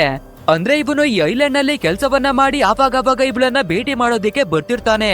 ಸೊ ಅವನು ಯಾವಾಗ ಬಂದ್ರೆ ಕೂಡ ಇಬ್ಬರ ನಡುವೆ ಒಂದಲ್ಲ ಒಂದು ವಿಷಯಕ್ಕೆ ಜಗಳವನ್ನ ಮಾಡ್ತಿರ್ತಾರೆ. ಅಂಡ್ ಅದೇ ರೀತಿ ನಾನು ಆದಷ್ಟು ಬೇಗ ಬಂದ್ಬಿಡ್ತೀನಿ ಅಂತ ನಮ್ಮ ಹೀರೋಯಿನ್ಗೆ ಬಾಯನ್ನ ಹೇಳಿ ಬರ್ತಾನೆ. ಬಟ್ ಆದ್ರೆ ಅವತ್ತು ಬಂದವನು ಮತ್ತೆ ನಮ್ಮ ಹೀರೋಯಿನ್ಗೆ ಕಾಂಟ್ಯಾಕ್ಟಿಗೆನೆ ಸಿಕ್ಕಿಲ್ಲ. ಸೊ ನಮ್ಮ ಹೀರೋಯಿನ್ಗೂ ಕೂಡ ಗೊತ್ತಿರಲ್ಲ ಇವನು ಕೊನೆಯದಾಗಿ ನಮ್ಮನ್ನ ಬಿಟ್ಟು ಹೋಗ್ತಾ ಇದ್ದಾನೆ ಅಂತ. ಸರಿ ಓಕೆ ಅಂತ ನಮ್ಮ ಹೀರೋಯಿನ್ ಕೂಡ ಇದೇ ಬೇಜಾರಿನಲ್ಲಿ ಬರ್ತಿರ್ಬೇಕಾದ್ರೆ ದಾರಿ ಮಧ್ಯದಲ್ಲಿ ಇವಳ ಕಾರ್ ಕೂಡ ಕೆಟ್ಟೋಗ್ಬಿಡುತ್ತೆ. ಸೊ ಬೇರೆ ದಾರಿ ಇಲ್ದೆ ಕಾರನ್ನ ಬಿಟ್ಟು ನಡ್ಕೊಂಡು ಹೋಗೋದಿಕ್ಕೆ ಶುರು ಮಾಡ್ತಾಳೆ. ಅದು ಅಲ್ದೆ ಯಾವ್ದಾದ್ರು ಜಾಂಬಿ ಬಂದ್ರೆ ಎದುರಿಸೋಣ ಅಂತ ಒಂದು ಗನ್ನನ್ವೇ ಕೂಡ ಎತ್ಕೋತಾಳೆ. ಅಂಡ್ ಅದೇ ರೀತಿ ನಡ್ಕೊಂಡು ಬರ್ಬೇಕಾದ್ರೆ ಒಂದು ಭಯಂಕರವಾದ ಜಾಂಬಿ ಬಂದು ಅಟ್ಯಾಕ್ ಮಾಡುತ್ತೆ. ಸೊ ಹೆದರ್ಕೊಳ್ಳುವ ನಮ್ಮ ಹೀರೋಯಿನ್ ಕೂಡ ಒಂದು ಕಾರಿನ ಒಳಗಡೆಗಾಗಿನೇ ನುಗ್ತಾಳೆ. ನಂತರ ಹೇಗೋ ತುಂಬಾನೇ ಕಷ್ಟವನ್ನ ಪಟ್ಟು ಆ ಜಾಂಬಿಯ ಕಥೆಯನ್ನ ಮುಗಿಸಿ ಹಾಕ್ತಾಳೆ. ಸರಿ ನಾವು ಈ ರೀತಿಯಾಗಿನೇ ನಡ್ಕೊಂಡು ಹೋದ್ರೆ ಜಾಂಬಿ ಬಂದು ನಮ್ಮ ಕಥೆಯನ್ನ ಮುಗಿಸುತ್ತೆ. ಆ ರೀತಿ ನಮ್ಮ ಕಥೆ ಮುಗಿಯೋದಕ್ಕಿಂತ ಮುಂಚೆ ನಾವು ಒಳ್ಳೆ ಗಾಡಿಯನ್ನ ಹುಡುಕೋಬೇಕು, ಇಲ್ಲಾಂದ್ರೆ ಪ್ರಾಬ್ಲಮ್ ಆಗುತ್ತೆ ಅಂತ ಎಲ್ಲಾ ಗಾಡಿಗಳನ್ನ ಸರ್ಚ್ ಮಾಡಿ ನೋಡ್ಬೇಕಾದ್ರೆ ಕೊನೆಗುವೆ ಸ್ವಲ್ಪ ಚೆನ್ನಾಗಿರುವ ಗಾಡಿ ನಮ್ಮ ಹೀರೋಯಿನ್ಗೆನೆ ಸಿಗುತ್ತೆ. ಆದ್ರೆ ಈ ಗಾಡಿ ಒಳಗಡೆ ಒಂದು ಫ್ಯಾಮಿಲಿನೇ ತೀರೋಗಿ ಬಾಡಿಗಳನ್ನೇ ಬಿದ್ದಿರುತ್ತೆ. ಸೊ ಮೊದ್ಲು ಈ ಬಾಡಿಗಳನ್ನ ಎತ್ತಕೋಣ ಅಂತ ಎಲ್ಲವನ್ನ ಎಳ್ಕೊಂಡು ಬಂದು ಆಚೆ ಹಾಕ್ತಾಳೆ. ನಂತರ ಇವಾಗ ಸ್ವಲ್ಪ ರೆಸ್ಟ್ ಅನ್ನ ಮಾಡೋಣ ಅಂತ ಅದೇ ಕಾರಿನ ಒಳಗಡೆ ಮಲ್ಕೋತಾಳೆ. ಅದೇ ರೀತಿ ಮಲ್ಗಿರ್ಬೇಕಾದ್ರೆ ಒಂದು ಸಿಚುವೇಶನ್ ಅಲ್ಲಿ ವಿಚಿತ್ರವಾದ ಶಬ್ದವೆಲ್ಲ ಕೇಳಿಸುತ್ತೆ. ಸೊ ಏನಿರಬಹುದು ಅಂತ ಎಚ್ಚರಿಯಾಗಿ ನಮ್ಮ ಹೀರೋಯಿನ್ ನೋಡ್ಬೇಕಾದ್ರೆ ಅದೇ ಇವಾಗ ನಮ್ಮ ಹೀರೋಯಿನ್ ಎಷ್ಟೋ ಬಾಡಿಗಳನ್ನ ಕೆಳಗಡೆ ಎಳ್ದಾಕಿದ್ಲು ಅಲ್ವಾ, ಅದೇ ಜಾಗಕ್ಕೆ ಒಂದು ಜಾಂಬಿ ಬಂದು ಗುಂಡಿಯನ್ನ ತೋಡಿ ಆ ಬಾಡಿಗಳನ್ನ ಮುಚ್ಚಾಕ್ತಾ ಇದೆ. ಇದನ್ನ ನೋಡುವ ನಮ್ಮ ಹೀರೋಯಿನ್ ಕೂಡ ಕೆಳಗಡೆ ಬಂದು ಗುಂಡಿ ತೋಡೋದಿಕ್ಕಾಗಿ ಹೆಲ್ಪ್ ಅನ್ನ ಮಾಡ್ತಾಳೆ. ನಂತರ ಅಲ್ಲಿರುವ ಎಲ್ಲಾ ಬಾಡಿಗಳನ್ನ ಗುಂಡಿ ಒಳಗಡೆ ಹೂತಾಕೋದಿಕ್ಕಾಗವೇ ಹೆಲ್ಪ್ ಅನ್ನ ಮಾಡ್ತಾಳೆ. ಬಟ್ ಆದ್ರೆ ಆ ಜಾಂಬಿ ನಮ್ಮ ಹೀರೋಯಿನ್ಗೆ ಯಾವುದೇ ರೀತಿಯ ಪ್ರಾಬ್ಲಮ್ ಅನ್ನ ಮಾಡಲ್ಲ. ಸರಿ ಓಕೆ ಅಂತ ಎಲ್ಲಾ ಬಾಡಿಗಳನ್ನ ಮಣ್ಣಿನ ಒಳಗಡೆಗೆನೆ ಮುಚ್ಚಬೇಕಾದ್ರೆ ಆ ನಂತರ ನಮ್ಮ ಹೀರೋಯಿನ್ ಆ ಜಾಂಬಿಯನ್ನುವೇ ಹೊಡೆದು ಮಣ್ಣಿನ ಒಳಗಡೆನೆ ಮುಚ್ಚಿ ಹಾಕ್ತಾಳೆ. ನಿಜವಾಗ್ಲೂ ಗೊತ್ತಿಲ್ಲ ಇದೆಂತಹ ವಿಚಿತ್ರವಾದ ಜಾಂಬಿ ಅಂತ. ನಂತರ ನಮ್ಮ ಹೀರೋಯಿನ್ ಆ ಜಾಂಬಿಯ ಐಡಿ ಕಾರ್ಡ್ ಅನ್ನ ಚೆಕ್ ಮಾಡಿ ನೋಡ್ಬೇಕಾದ್ರೆ ಗೊತ್ತಾಗ್ಲಿಕ್ಕೆ ಬರುತ್ತೆ ಈ ಕಾರಿನ ಒಳಗಡೆ ಒಂದು ಫ್ಯಾಮಿಲಿ ಇದ್ದು ಎಲ್ಲರೂ ತೀರೋಗಿದ್ದಾರೆ ಅಲ್ವಾ. ಅದೇ ಫ್ಯಾಮಿಲಿಗೆ ಸೇರಿರುವ ಮೆಂಬರೇನೆ ಜಾಂಬಿಯಾಗಿ ಬದಲಾಗ್ಬಿಟ್ಟಿರೋದು. ಸೊ ಅದಕ್ಕಾಗಿ ತಕ್ಕಿದ ಹಾಗೆ ಅವರ ಬಾಡಿಗಳನ್ನ ಮಣ್ಣಿನ ಒಳಗಡೆ ಮುಚ್ಚಾಕ್ತಿರುತ್ತೆ. ನಂತರ ನಮ್ಮ ಹೀರೋಯಿನ್ ಟ್ರಾವೆಲ್ ಅನ್ನ ಮಾಡ್ಕೊಂಡು ಎನ್ಸು ಅನ್ನುವ ಒಂದು ರೆಸಾರ್ಟ್ ಇದೆ ಅಲ್ವಾ, ಸೊ ಫೈನಲಿ ಅದೇ ಜಾಗಕ್ಕಾಗಿನೇ ಬಂದು ತಲುಪ್ತಾಳೆ. ಆ ನಂತರ ಎಲ್ಲಾ ರೂಮ್ ಗಳನ್ನ ಹುಡುಕಿ ಚೊಕ್ಕನ ಮಾಡಿ ನೋಡ್ಬೇಕಾದ್ರೆ ಫೈನಲಿ ಇವಳ ಲವ್ವರ್ ಆಗಿದ್ದ ಮಿಚೋವನ ರೂಮ್ ಕೂಡ ಸಿಗುತ್ತೆ. ಆ ನಂತರ ಒಳಗೆ ಬಂದು ನೋಡ್ಬೇಕಾದ್ರೆ ಇವನು ಕೂಡ ತೀರೋಗ್ಬಿಟ್ಟಿದ್ದಾನೆ. ಅಷ್ಟೇ ಇದನ್ನ ನೋಡುವ ನಮ್ಮ ಹೀರೋಯಿನ್ಗೆ ತಡ್ಕೊಳ್ಳೋದಿಕ್ಕೇನೆ ಆಗಲ್ಲ. ಯಾಕಂದ್ರೆ ನಮ್ಮ ಹಸ್ಬೆಂಡ್ ಅನ್ನ ಇಂಥ ಸಿಚುವೇಶನ್ ಅಲ್ಲಿ ನೋಡ್ತೀವಿ ಅಂತ ಇವಳು ಯೋಚನೆ ಕೂಡ ಮಾಡಿರಲ್ಲ. ಸೊ ಜೋರಾಗಿನೇ ಹತ್ಕೊಂಡು ವಾಶ್ರೂಮ್ ಒಳಗಡೆಗೆ ಬರ್ಬೇಕಾದ್ರೆ ಅಷ್ಟೇ ಆ ಜಾಗದಲ್ಲಿ ಒಂದು ಹುಡುಗಿ ಸತ್ತು ಬಿದ್ದಿರೋದನ್ನ ನೋಡಿ ಫುಲ್ ಶಾಕ್ ಆಗ್ಬಿಡ್ತಾಳೆ. ಅದು ಅಲ್ಲದೆ ಆ ಹುಡುಗಿಯ ಬಾಡಿ ಮೇಲೆ ಒಂದೇ ಒಂದು ಚಿಕ್ಕ ಬಟ್ಟೆ ಕೂಡ ಇರೋದಿಲ್ಲ. ಹಾಗೇನೆ ಇವಳ ಹಸ್ಬೆಂಡ್ ನ ಬಾಡಿಯಲ್ಲಿ ಕೂಡ ಒಂದೇ ಒಂದು ಬಟ್ಟೆ ಇಲ್ದಿರೋದನ್ನ ನೋಡಿ ಖಂಡಿತ ಇವರಿಬ್ಬರಿಬೇ ಸೇರ್ಕೊಂಡು ಯಾವ್ದೋ ಕೆಲ್ಸಗಳನ್ನ ಮಾಡಿದ್ದಾರೆ. ಹಾಗಿದ್ರೆ ಇವನು ನಮ್ಗೆ ಮೋಸವನ್ನ ಮಾಡಿದಾನೆ, ಚೀಟಿಂಗ್ ಅನ್ನ ಮಾಡಿದಾನೆ ಅಂತ ಅರ್ಥ ಮಾಡ್ಕೋತಾಳೆ. ಅಷ್ಟೇ ಎಲ್ಲಾ ವಿಷಯಗಳು ಗೊತ್ತಾಗ್ಬೇಕಾದ್ರೆ ನಮ್ಮ ಹೀರೋಯಿನ್ಗೆ ತುಂಬಾನೇ ಕೋಪವೆಲ್ಲ ಬಂದ್ಬಿಡುತ್ತೆ. ಅರೆ ಈ ವ್ಯಕ್ತಿಗೋಸ್ಕರ ನಾನು ಎಷ್ಟೆಲ್ಲ ಕಷ್ಟವನ್ನ ಪಟ್ಟು ಇಲ್ಲಿಗಾಗಿ ಬಂದಿದ್ದೀನಿ, ಬಟ್ ಆದ್ರೆ ಇವನು ಬೇರೆ ಹುಡುಗಿಯನ್ನ ಮಡಿಕೊಂಡು ನಮ್ಗೆ ಚೀಟಿಂಗ್ ಅನ್ನ ಮಾಡ್ತಾ ಇದ್ದಾನೆ ಅಂತ ಕೋಪವನ್ನ ಮಾಡ್ಕೋತಾಳೆ. ಸೊ ಇದೇ ರೀತಿ ಇವಳು ಮತ್ತೆ ಅಳೋದಿಕ್ಕಾಗಿ ಶುರು ಮಾಡ್ಕೋಬೇಕಾದ್ರೆ ಸರಿಯಾದ ಟೈಮಿಗೆ ನಮ್ಮ ಕ್ಲೇ ಬರ್ತಾನೆ. ನಂತರ ನಮ್ಮ ಹೀರೋಯಿನ್ ಅವಳನ್ನ ಒಂದು ಜಾಗಕ್ಕಾಗಿನೇ ಕರ್ಕೊ ಬರ್ತಾನೆ. ಅಂಡ್ ಇವಾಗ ನಮ್ಮ ಹೀರೋಯಿನ್ಗೆ ತುಂಬಾನೇ ಬೇಜಾರಾಗ್ಬಿಟ್ಟಿದೆ ಅಲ್ವಾ. ಸೊ ಇವಳ ಹಸ್ಬೆಂಡ್ ಅನ್ನ ಎಷ್ಟೊಂದು ಲವ್ವನ್ನ ಮಾಡ್ತಿದ್ಲು ಅನ್ನೋದಾಗಿ ಹೇಳ್ಕೊತಾಳೆ. ಅದು ಅಲ್ಲದೆ ಇವನು ಯಾವಾಗ್ಲೂ ಮಗು ಆಗಿಲ್ಲ ಅನ್ನೋದಾಗಿ ನನ್ನ ಹತ್ರವಾಗಿ ಜಗಳ ಮಾಡ್ತಿದ್ದ. ಸೊ ನಾನು ಕಾಸ್ಟ್ಲಿ ಆಗಿರುವ ಟ್ರೀಟ್ಮೆಂಟ್ ಅನ್ನ ಮಾಡಿಸ್ಕೊಳ್ಳೋದಿಕ್ಕೂ ಕೂಡ ರೆಡಿ ಆಗ್ಬೇಕಾದ್ರೆ ನನ್ಗೆ ಯಾವ್ದೇ ಮಗನುವೇ ಬೇಡ, ಏನುವೇ ಬೇಡ ಅನ್ನೋದಾಗಿ ಹಠವನ್ನ ಮಾಡ್ತಿದ್ದ. ಬಟ್ ಆದ್ರೆ ಇವಾಗ ನನ್ಗೆ ಎಲ್ಲನೂ ಅರ್ಥ ಆಗ್ತಿದೆ. ಈ ರೀತಿ ಇವನು ಬೇರೆಯವ್ರನ್ನ ಮಡಿಕೋಬಿಟ್ಟೇನೆ ನನ್ನ ಹತ್ರವಾಗಿ ಮಗು ಬೇಡ ಅಂತ ಹೇಳಿದ ಅನ್ಸುತ್ತೆ. ಸೊ ಇವನಿಗಾಗಿ ನಾನು ಎಷ್ಟೆಲ್ಲ ಕಷ್ಟವನ್ನ ಪಟ್ಬಿಟ್ಟೆ ಅನ್ನೋದಾಗಿ ಮತ್ತೆ ಅಳೋದಿಕ್ಕೆ ಶುರು ಮಾಡ್ಕೋತಾಳೆ. ಇದನ್ನ ನೋಡುವ ಕ್ಲೇ ಕೂಡ ಅವನ ಲೈಫಿನ ವಿಷಯಗಳನ್ನ ಹೇಳ್ಕೊತಾನೆ. ಅಂದ್ರೆ ನನ್ನ ಹೆಂಡತಿ ಕೂಡ ನನ್ನನ್ನೇ ಇಷ್ಟವನ್ನ ಪಡ್ತಿರ್ಲಿಲ್ಲ. ಅವಳು ಯಾವ ರೀತಿ ಜಗಳವನ್ನ ಮಾಡ್ತಿದ್ಲು ಅಂದ್ರೆ ಒಂದು ಸಿಚುವೇಶನ್ ಅಲ್ಲಿ ಡಿವೋರ್ಸ್ ಕೂಡ ಆಗ್ಬಿಡ್ತು. ಅಂಡ್ ನನ್ನ ಎಲ್ಲಾ ಮಕ್ಕಳನ್ನ ನನ್ನಿಂದ ಕಿತ್ಕೊಂಡು ದೂರವಾಗ್ಬಿಡ್ಲು ಅನ್ನೋದಾಗಿ ಹೇಳ್ಕೊತಾನೆ. ಸೊ ಇಬ್ಬರ ಸ್ಟೋರಿ ಕೂಡ ಒಂದೇ ರೀತಿ ಇರೋದ್ರಿಂದ ಸಮಾಧಾನವನ್ನ ಮಾಡ್ಕೋತಾರೆ. ನಂತರ ನಮ್ಮ ಹೀರೋಯಿನ್ ನಮ್ಮ ಹಸ್ಬೆಂಡಿನ ನೆನಪು ನಮ್ಗೆ ಮತ್ತೆ ಬರ್ಲೇಬಾರ್ದು, ಇಂಥ ಕೆಟ್ಟ ವ್ಯಕ್ತಿಗೋಸ್ಕರ ನಾನು ಕಣ್ಣೀರನ್ನ ಹಾಕಲ್ಲ ಅನ್ನೋದಾಗಿ ಹೇಳ್ತಾಳೆ. ನಂತರ ಅವತ್ತು ನೈಟ್ ಆಗ್ಬೇಕಾದ್ರೆ ಇಬ್ರು ಕೂಡ ಅದೇ ರೆಸಾರ್ಟ್ ನ ಒಳಗಡೆಗಾಗಿನೇ ಬಂದು ತುಂಬಾನೇ ಎಣ್ಣೆಯನ್ನೆಲ್ಲ ಕುಡಿದು ಇವರ ನೋವನ್ನ ಮರೆಯೋದಿಕ್ಕೆ ಎಂಜಾಯ್ ಮಾಡ್ತಾರೆ. ಸೊ ಇದೇ ರೀತಿ ಇವರು ಟೈಮ್ ಅನ್ನ ಸ್ಪೆಂಡ್ ಮಾಡ್ತಿರ್ಬೇಕಾದ್ರೆ ಒಂದು ಜಾಂಬಿ ಬಂದು ನಮ್ಮ ಹೀರೋಯಿನ್ ಅವಳ ಮೇಲೆ ಅಟ್ಯಾಕ್ ಅನ್ನ ಮಾಡೋದಿಕ್ಕಾಗಿನೇ ನೋಡ್ಬಿಡುತ್ತೆ. ಬಟ್ ಆದ್ರೆ ಹೇಗೋ ಕಷ್ಟವನ್ನ ಪಟ್ಟು ಆ ಜಾಂಬಿ ಕಥೆಯನ್ನ ಮುಗಿಸಿ ಹಾಕ್ತಾಳೆ. ಅಂಡ್ ನೆಕ್ಸ್ಟ್ ಡೇ ಮಾರ್ನಿಂಗ್ ಆಗ್ಬೇಕಾದ್ರೆ ನಮ್ಮ ಹೀರೋಯಿನ್ ಅವಳ ರಿಂಗ್ ಅನ್ನ ತೆಗೆದು ಇನ್ ಮುಂದೆ ಇವನ ನೆನಪು ಕೂಡ ನಮ್ಗೆ ಬರ್ಬಾರ್ದು ಅಂತ ಆ ರಿಂಗ್ ಅನ್ನ ಬಿಸಾಡ್ತಾಳೆ. ನಂತರ ಇಬ್ರುವೇ ಸೇರ್ಕೊಂಡು ಆ ಮಿಚ್ಚವನ ಬಾಡಿಯನ್ನ ಪ್ಯಾಕ್ ಅನ್ನ ಮಾಡಿ ಒಂದು ಬೋಟ್ ನ ಒಳಗಡೆಗೆ ಶಿಫ್ಟ್ ಅನ್ನ ಮಾಡಿ ನೀರಿನ ಒಳಗಡೆಗಾಗಿನೇ ಕಳಿಸ್ತಾರೆ. ಅಂಡ್ ಒಂದು ಸಿಚುವೇಶನ್ ಅಲ್ಲಿ ಆ ಬೋಟ್ ಕೂಡ ಬ್ಲಾಸ್ಟ್ ಆಗಿ ಅವನ ಬಾಡಿ ಕೂಡ ಬೆಂದೋಗುತ್ತೆ. ಅಂದ್ರೆ ಅವನ ಅಂತಿಮ ಸಂಸ್ಕಾರವನ್ನ ಇದೇ ರೀತಿ ಮಾಡ್ಬೇಕು ಅನ್ನೋದಾಗಿ ಪ್ಲಾನ್ ಅನ್ನ ಮಾಡಿ ಕಳ್ಸಿರೋದು. ನಂತರ ಇವರು ಕಾರನ್ನ ಸ್ಟಾರ್ಟ್ ಮಾಡ್ಕೊಂಡು ವಾಪಸ್ ಹೋಗೋಣ ಅನ್ನೋದಾಗಿ ಬರ್ತಿರ್ಬೇಕಾದ್ರೆ ದಾರಿ ಮಧ್ಯದಲ್ಲಿ ಮತ್ತೆ ಕ್ಯಾಟಿನೇ ಬಂದು ನಿಂತಿದ್ದಾಳೆ. ಬಟ್ ಆದ್ರೆ ಇವಾಗ ನೋಡಿದ್ರೆ ಅವಳ ಹೊಟ್ಟೆಯಲ್ಲಿರುವ ಮಗು ಡೆಲಿವರಿ ಆಗಿದೆ ಅನ್ಸುತ್ತೆ. ಸೊ ನಮ್ಮ ಹೀರೋಯಿನ್ ಕೂಡ ಶಾಕ್ ಆಗಿ ಅದನ್ನ ನೋಡ್ತಿರ್ಬೇಕಾದ್ರೆ ಆ ಕ್ಯಾಟಿ ಜಾಂಬಿ ನಮ್ಮ ಹೀರೋಯಿನ್ಗೆ ಅವಳ ಮಗುವನ್ನ ಕೊಡೋದಿಕ್ಕಾಗಿ ನೋಡ್ತಿದ್ದಾಳೆ ಅನ್ಸುತ್ತೆ. ಸೊ ಇವಾಗ ಕ್ಯಾಟಿ ಒಂದು ಜಾಗಕ್ಕಾಗಿ ಕೈಯನ್ನ ಮಾಡಿ ತೋರಿಸ್ಬೇಕಾದ್ರೆ ನಮ್ಮ ಹೀರೋಯಿನ್ ಮತ್ತೆ ಕ್ಲೇ ಇಬ್ಬರುವೇ ಆ ಜಾಗಕ್ಕೇನೆ ಬರ್ತಾರೆ. ಅಂಡ್ ಅಲ್ಲಿ ಬಂದು ನೋಡ್ಬೇಕಾದ್ರೆ ಕ್ಯಾಟಿ ಅವಳ ಮಗು ಕೂಡ ಅಲ್ಲೇನೆ ಇರುತ್ತೆ. ಸೊ ಅದನ್ನ ನೋಡಿ ಇಬ್ರುವೇ ಕೂಡ ತುಂಬಾನೇ ಹ್ಯಾಪಿ ಆಗ್ಬಿಡ್ತಾರೆ. ಯಾಕಂದ್ರೆ ಇಬ್ರು ಕೂಡ ನಮ್ಮ ಮಗುವಿನ ಹಾಗೇನೆ ಈ ಮಗುವನ್ನ ಸಾಕೋಣ, ಅದು ಅಲ್ಲದೆ ನಾವಿಬ್ಬರುವೇ ಮದುವೆಯಾಗಿ ಹೊಸ ಲೈಫ್ ಅನ್ನ ಸ್ಟಾರ್ಟ್ ಮಾಡೋಣ ಅನ್ನೋದಾಗಿ ಡಿಸೈಡ್ ಮಾಡ್ತಾರೆ. ಅಂಡ್ ಇಲ್ಲಿಗೆ ನಮ್ಮ ಇವತ್ತಿನ ಸ್ಟೋರಿ ಕೂಡ ಎಂಡ್ ಆಗುತ್ತೆ. ಗೈಸ್ ಈ ಮೂವಿ ಹೇಗಿತ್ತು ಅಂತ ತಪ್ಪದೆ ನಮ್ಗೆ ಕಮೆಂಟ್ ಮೂಲಕ ತಿಳಿಸಿ. ಹಾಗೆ ವಿಡಿಯೋವೇನಾದ್ರೂ ಇಷ್ಟವಾಗಿದ್ರೆ ಒಂದು ಲೈಕ್ ಅನ್ನ ಕೊಟ್ಟು ಮರೆಯದೆ ನಮ್ಮ ಚಾನೆಲ್ ಅನ್ನ ಸಬ್ಸ್ಕ್ರೈಬ್ ಮಾಡ್ಕೊಳ್ಳಿ. ಸರಿ ಓಕೆ, ಮುಂದಿನ ಒಂದು ಅದ್ಭುತವಾದ ವಿಡಿಯೋದಲ್ಲಿ ಮತ್ತೆ ಭೇಟಿಯಾಗೋಣ. So thanks for watching guys and take care of your self.